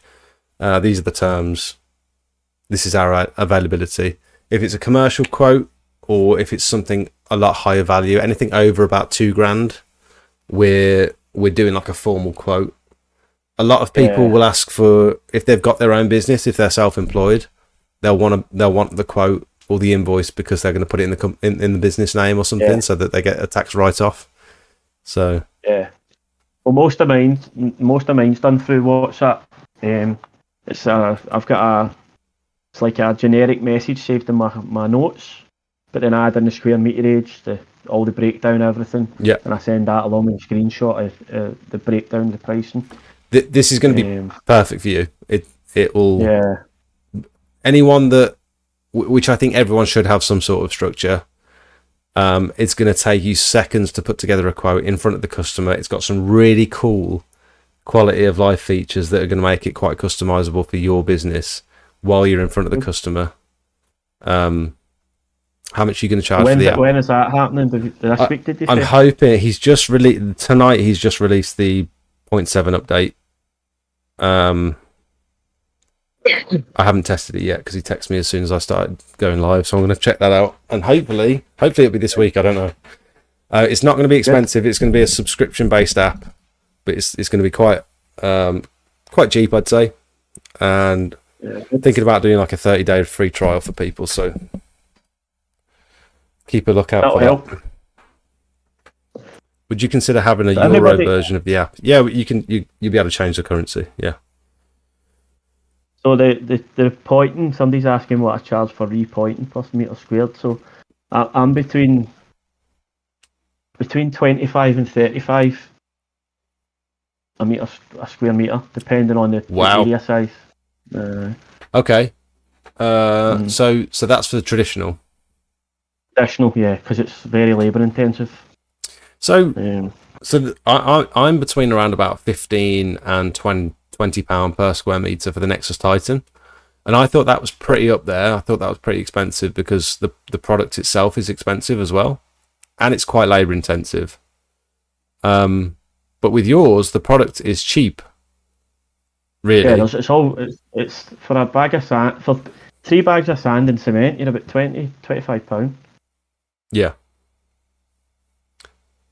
So it is all the labour. Yeah. It's honestly, Jake. See if you try it, you'll see what I'm talking about. It's brutal on your knees, on your lower back, on your. A lot of guys refuse to do it now because of what it does to them. The more times you do it. I'm keen to try it. The other thing that pops into my mind, if you're tinting that mix, you're going to want to make sure you're applying the correct amount of tint to every single mix. Yeah. Else you're going to end up with different coloured patches on the patio. Colours. Yeah. Yeah, I'm not. I let the customers know that it'll dry out grey. That's the only option I give them. I don't give them any other option. Yeah. Because I don't know how it would turn out. Yeah. Do you want to wrap it up? Shall we leave it there? Have you got anything else you want to... that's fine. No, I think we've covered everything. Let me see if I've got anything else I wanted to quickly talk about before we go. Have you done the toy generator, the ChatGPT? Have you seen people doing that on Facebook and stuff? No, doesn't matter. No, I have not. I've got a bunch of videos that we watched last week. That's all fine. Thank you guys so much for the subs and stuff. For the reviews, you need a deep link direct to Google and Facebook review. A deep link will direct the customer to the app and not the web page. The web page you have to sign in, and it's stops a lot of people leaving reviews. Dave, that's a very good point. Yeah, sometimes if you click a link, instead of opening Facebook app, it opens Facebook on the browser, and you're not signed in on the browser version, and then you're jumping around and you think, I ain't doing that now. Yeah, very good point. Yeah, the general census is that most people are charging £3.50, I think. Yeah, I think it's about right. Plus sand. Yeah. Very cool that you use my little page every day though. I love that. Yeah, when I send the quote over, I always think it's best for the customer to see everything that they're paying for, so they know how much labour they're paying for me to sand it. They know how many bags of sand they're generally going to need. And I've never found that when I've quoted a job using that tool, there's been maybe 1 or 2 occasions where I've not had enough sand. Yeah. It's normally quite good for the measurements of sand.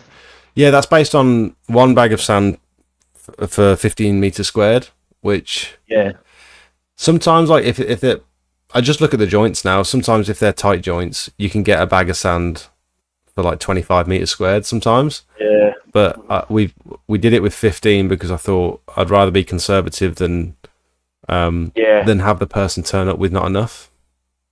Yeah. What pole brand and length to use? What pole brand and length to use? GVS 35 power pole. I've never found that I needed any more than 35 yet. That's the one I've got. Yeah. Pro 35.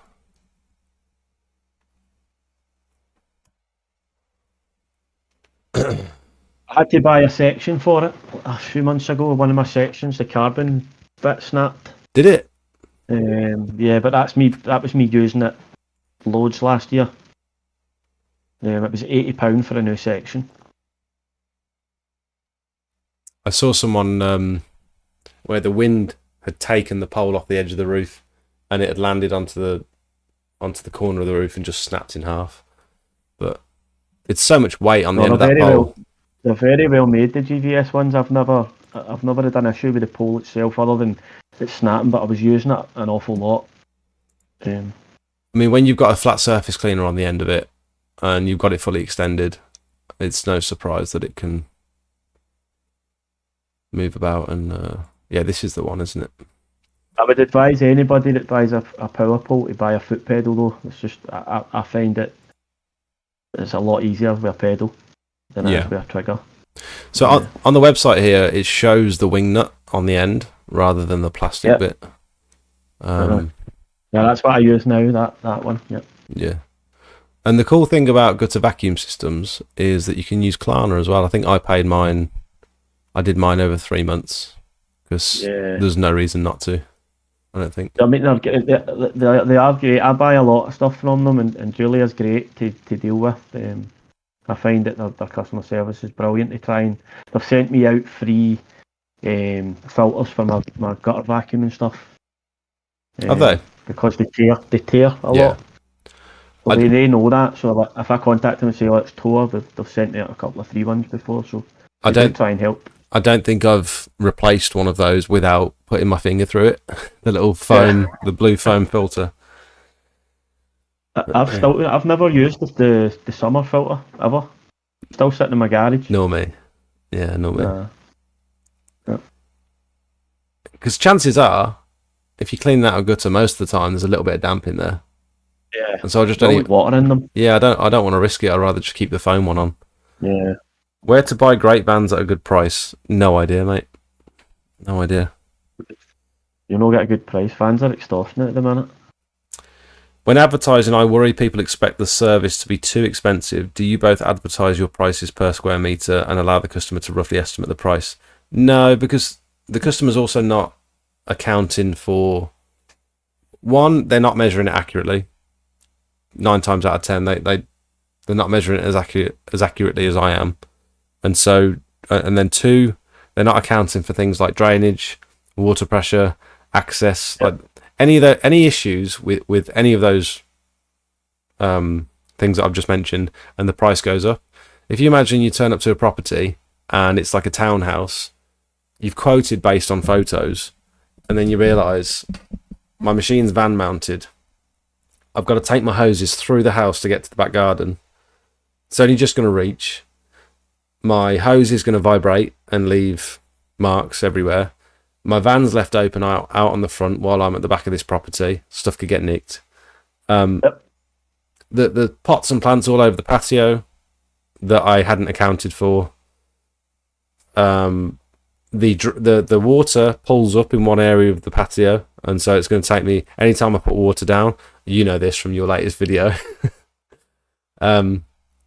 terribly low water pressure, and that hose is also having to trail through the house back out to the van, and it's just so much risk, so much to go wrong, and so much you didn't account for when you quoted the job remotely, that the customer, none of those things the customer has considered. So Nope.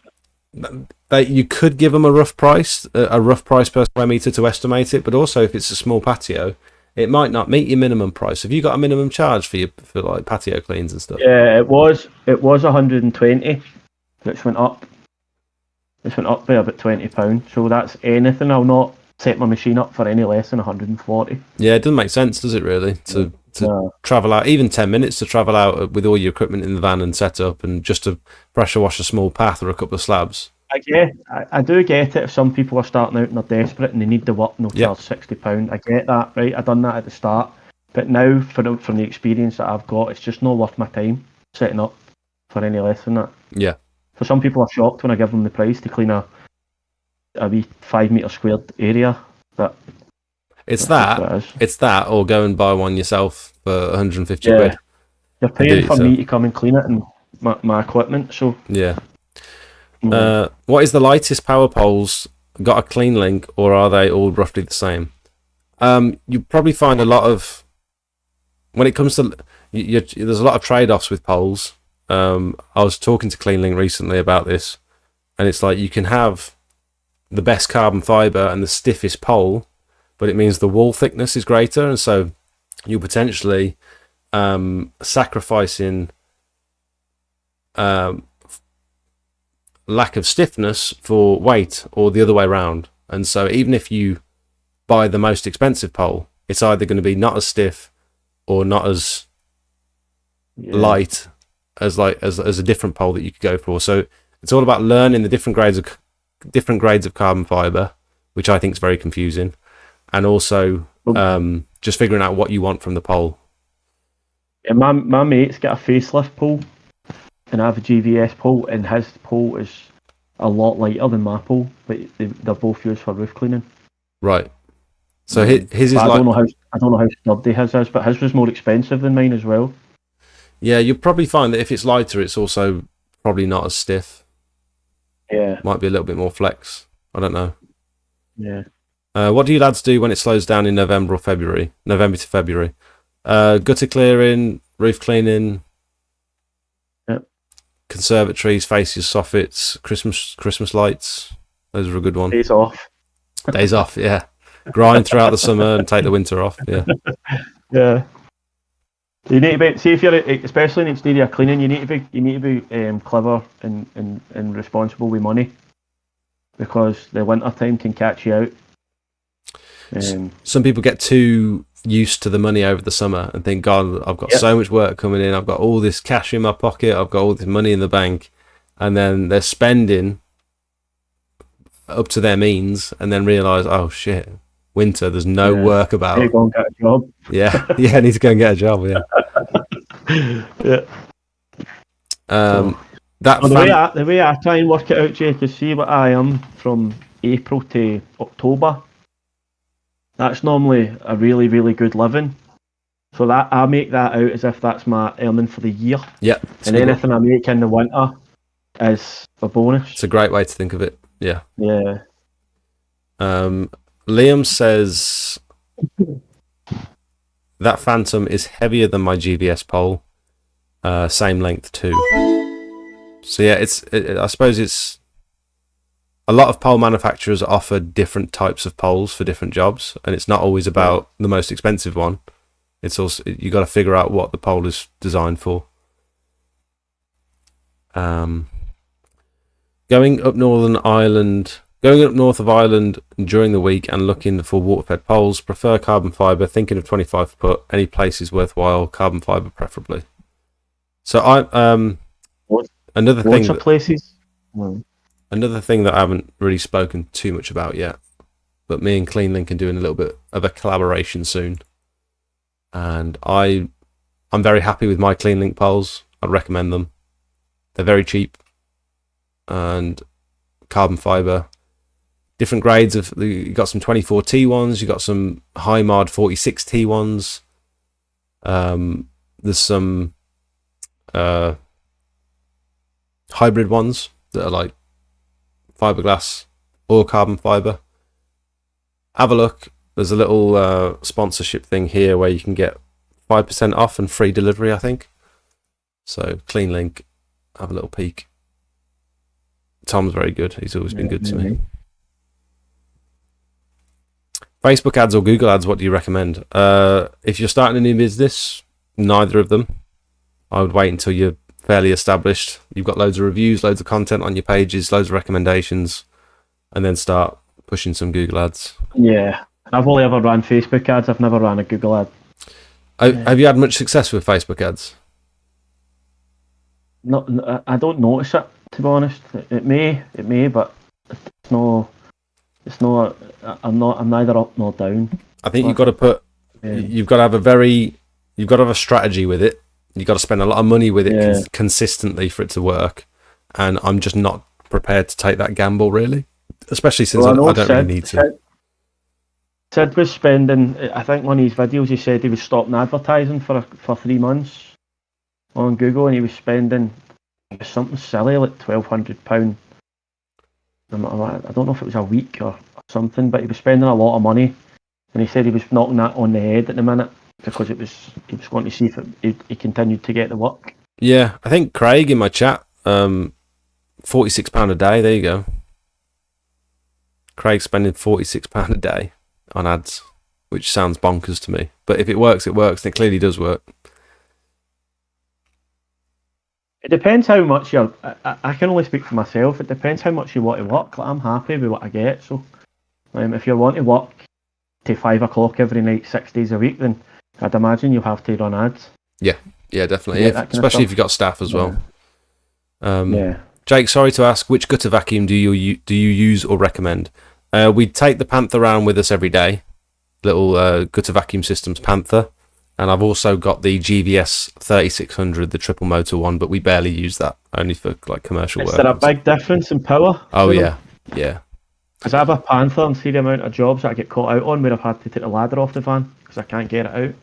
I mean, do you get that a lot? We get the ladders off the van anyway. We don't clear gutters without going up and checking them. And the beautiful thing about having 2 people is you can have one up the ladder spotting, saying, no, back a bit. Yeah, you've got it. Come back this way. And then we're always going up and checking the downpipes anyway. So we always get the ladder up, unless you can see that it's perfectly clear anyway. Generally, if the downpipe is covered before you start the job, chances are it's going to be blocked as well, so we always disassemble those downpipes. So we don't do gutter clearing without a ladder. We take the ladder off at every job, but it's see when I'm on my own. Like if I'm on my own, I've not done many gutter cleans on my own, but that's where I'd be a bit risky. I had a job last year where I put my ladder on decking, and my labourer was round the front, and it slipped away, and the whole ladder caved in. I was very lucky, so I don't really want to be going up ladders. Yeah. On my own if I can manage to not do it. We've just bought those little ladder mats. Have you seen those? They're very good for uneven surfaces. Mats. Sorry, I'm trying to talk and type at the same time. It's very difficult. I've just realised. Very good for uneven surfaces because you can like space them out, and also they're like super grippy as well. So those are cool. Recommend getting them, but also, I don't think you can really do gutter clearing without a ladder. I think people that try and do it from the ground, with good intentions, they want to try and do it safely from the ground and stuff, but there's always going to be something you're going to come across where you need to get the ladder up there. I also think there's always something you'll miss. Yeah. Like, gutter vacuums are good, but they never get the whole gutter. They'll just cut a channel through. And you can put a camera up there, but I wouldn't even say the cameras are particularly Not in my experience intuitive. anyway. I've always checked. Because what I do is, see when I use a gutter vacuum, see if I then go up with a ladder and check. You're guaranteed I've missed loads of areas. Yeah, happens with me as well. Yeah. Yeah.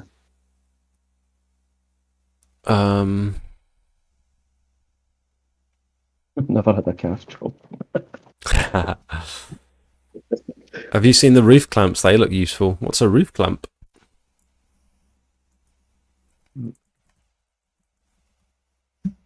Oh, what are these?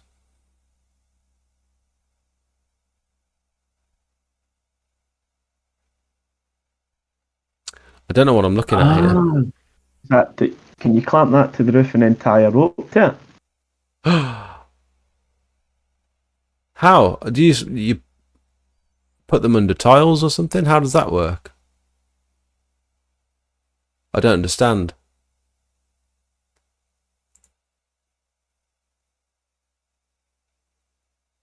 Gutter clamps. Gutter clamps.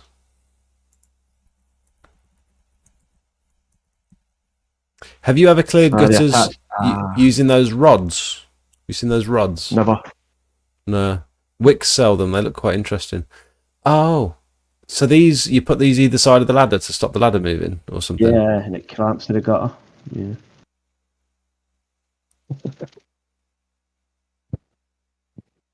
Again, I'm not really sure what I'm looking at here, actually.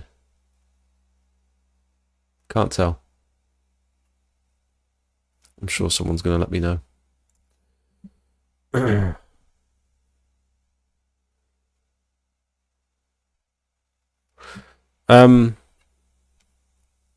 Have you got any equipment that you're looking at that you? We were going to end this earlier, but I feel like exterior cleaning and pressure washing industry, there's an endless list of potential upgrades, stuff that you're looking at, stuff that needs repairing, or just like dream stuff that you want to buy eventually. Well, the next thing I need to buy, I want to buy a second machine. A second machine? I'm looking at just a backup machine, Jake, just in case anything goes wrong with it. Yeah. That's interesting. Because if anything goes wrong with my machine, Jake, the experience that I've had up here is that it takes a few weeks to get it fixed if I don't know how to fix the thing myself. So, and then whenever I've tried to hire a machine, the company that I try and hire it from always says I don't have any left. They're all hired out. And so you'd be happy sacrificing the space that extra machine's going to take up? Have you got like a garage or a shed or anything? Yeah, I would store it. Yeah, it would just be stored away. I wouldn't be taking it out with me every day. But have you got like a lockup or something like that where you can? Yeah, I've got a lockup at my house. Yeah. See, I need something like that. I think I've got a small shed and a back garden full of tins of sealer and all sorts, but it's starting to get a bit out of hand. My garden's full of old bits that I don't use anymore, bits of guttering, bits of water-fed poles that have broke, because I don't want to throw anything away in case I need it. Yeah, there's all sorts of stuff I've hung on to just in case. Yeah. But obviously I think a boiler would be good. Boiler? I think a boiler would help with, I don't know, I think it helps with like lichen and stuff, doesn't it? A lot. Yeah, you're almost sort of sanitizing the surface without using chemicals, and especially it'd help you because you can clean roofs at lower pressure and still get just as good results, and you're also killing all the organics on the roof without having to necessarily use the hypo. So you could get away with not using hypo as well. But I think that the main thing that I'm looking at is I want to try and just get everything van mounted now, because I'm at a point where it's annoying me having to pull everything in and out. So I think that's something I'm going to look into. Yeah. I'd imagine I could van mount my machine that I've got now. I don't think it would be an issue. Yeah, we explained this to Joe's Jets last week. She assumed that having a van mounted system means that you need to get rid of your old system and buy a whole new one, but you can just take that one off of the skid and put it into a different frame and mount it in the van. Yeah, I know PWS sell the skids just on their own, don't they? The Skid X. On Darren, Yeah. Yeah. Boiler. Yeah, I mean, I think at the moment I'm not sacrificing the space in the van for a boiler, but when we end up moving Jakey's machine and stacking it on top of the current setup, there might be space for a boiler. But I want to look. How are you for water? How does it affect your water on jobs with 2 machines running? We've got used to doing things very strategically, and we'll always start with 2 full tanks. So we pull up, the first thing we do is hook the water up. So while I'm chatting to the customer, Jakey's already gone hooking the water up. We don't start the machines until both tanks are full. Generally, on those jobs where we know the water pressure's poor, we just won't use Jakey's machine, but it's not often where that happens. So we haven't had too many issues, to be honest. Filling up, I've got a 250 litre tank. Jakey's got a 210 litre tank. As long as those are both full, even with low water pressure, you get like 15 minutes out of them before you need to stop, and that's generally with 2 machines. You've got most of the job done at that point. Yeah. Is that, I take it you're finding a difference in the times that you're doing your jobs with the 2 machines? So a standard 2-car driveway must be taking you about an hour. Yeah, it's mainly that the cleanup afterwards takes longer than actually doing the drive. Yeah. So it very much depends on which direction the drive's flowing, whether we've got good drainage or not. But we can. It's amazing. We can literally do double the amount of work that I was doing on my own before. Yeah. I didn't think that would be possible. I thought it'll speed it up a little bit, but not significantly. But I can literally fit in double the amount of work a day now that I've got Jakey with me, and that he's fully kitted out. It's all well and good having a labourer, but if they haven't got the tools they're just pushing a broom around. Yeah, that's what I've been doing. Yeah, it's not great really. And it's the helping me on like scaffolding and stuff. That's why I done it. But so in the winter time, do you panic about being able to pay Jakey? Or obviously if you've took him on, then you're comfortable with doing that. But is there ever times where you're last year I didn't. I put off employing someone for so long because, first of all, I didn't think it would make much difference to my business. Wildly incorrect, like that couldn't have been further from the truth. But 2, I wanted to make sure that even over winter, I had enough money in the bank that if we had no work whatsoever, I could still pay both of us. And luckily, it's not luck, it's hard work, but that's what we managed to do. So I worked out that if we had no work between end of November to the beginning of April, I could still pay both of us in full. And Jakey's got like a 30-hour contract. Even if he works nothing, he still gets paid for 30 hours. Are you going to bed? Thanks for my coffee. I'm coming off now as well. I think we're gonna. Mate. Yeah, we've done 3 hours. Thank you, mate. We should do this more often because this is so Definitely. easy. I feel like this is. Yeah. You've been absolutely great. Thank you. Thanks, Jake. Thanks for having me on, mate. Where can people find your stuff? So obviously you've got your YouTube. So on all social media, it's just at Weir Jetwashing. What does Weir stand for? That's my second name. Okay. Because it also says We Are Jetwashing, which confused me. I thought, have I had this wrong this whole time? No, it's like a play on words. I like it. I really like it. Yeah. And you've got a fantastic YouTube channel, so go and subscribe to that channel because it's thanks, mate. It's raw, uncut, unfiltered. This is the reality of pressure washing. You'll not get fancy editing on my channel, Jake. It's good editing. It's just I like the way you put your honesty across. It's nice. No, thanks, mate. Thanks for coming on. Appreciate it. Hey, Jake. Cheers, pal. Thank you. Have a good night. See you in a bit. Bye. That was nice, wasn't it, guys? What a lovely guy. I love his accent. I always watch his videos and think.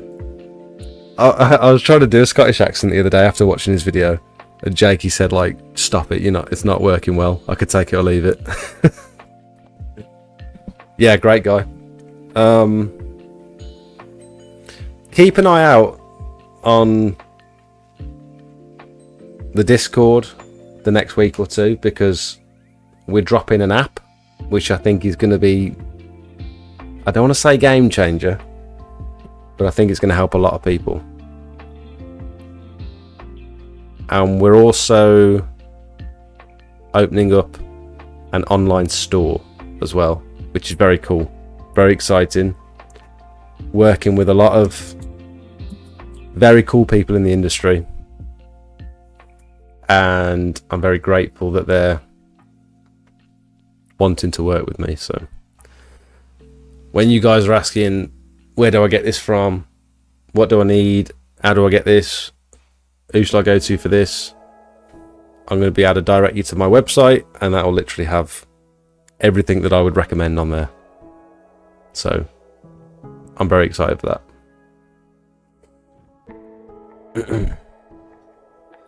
Thank you everyone for watching. Have a wonderful evening. See you next time. Now, these videos take a lot of time and effort to film and edit, on top of trying to run a successful pressure washing business. If you find any of the information in my videos useful, then I'd like for you to consider becoming a paid member of the channel. Circle members and above will get access to my private Discord for members only, where you can pretty much get a hold of me 24 hours a day for inspiration, technical help, marketing advice, or just a general chat. I post pictures and videos that you won't see on any of my other socials. You'll be the first to hear about giveaways, special offers and announcements, and it's just generally a nice place full of like-minded people who are all heading towards similar goals. We've got various different experience levels, we've got a few professionals in the chat as well. If you want to push your business, in my opinion, this is the place to be. We also have two other membership tiers. One is just to show a bit of support for the channel, and the other one is for boosted members, which will not only give you access to the private Discord, but also loads of high quality promotional images for you to start your business. I know what it's like when you're ready to get going, but you don't have any before and after pictures to put on your leaflets. At the moment there's about 150 images that you can use for pretty much whatever you like, and my intention is to constantly update these over the next few years with all of my before and afters that have helped promote my business. Last thing before I let you go, new videos come out every Monday night at 5:30, and then I go live at 7:30 to chat to you guys and answer as many questions as possible. We do live quotes for real customers, and just generally keep up to date with everything going on in the pressure washing world. Thanks for watching, back to the video.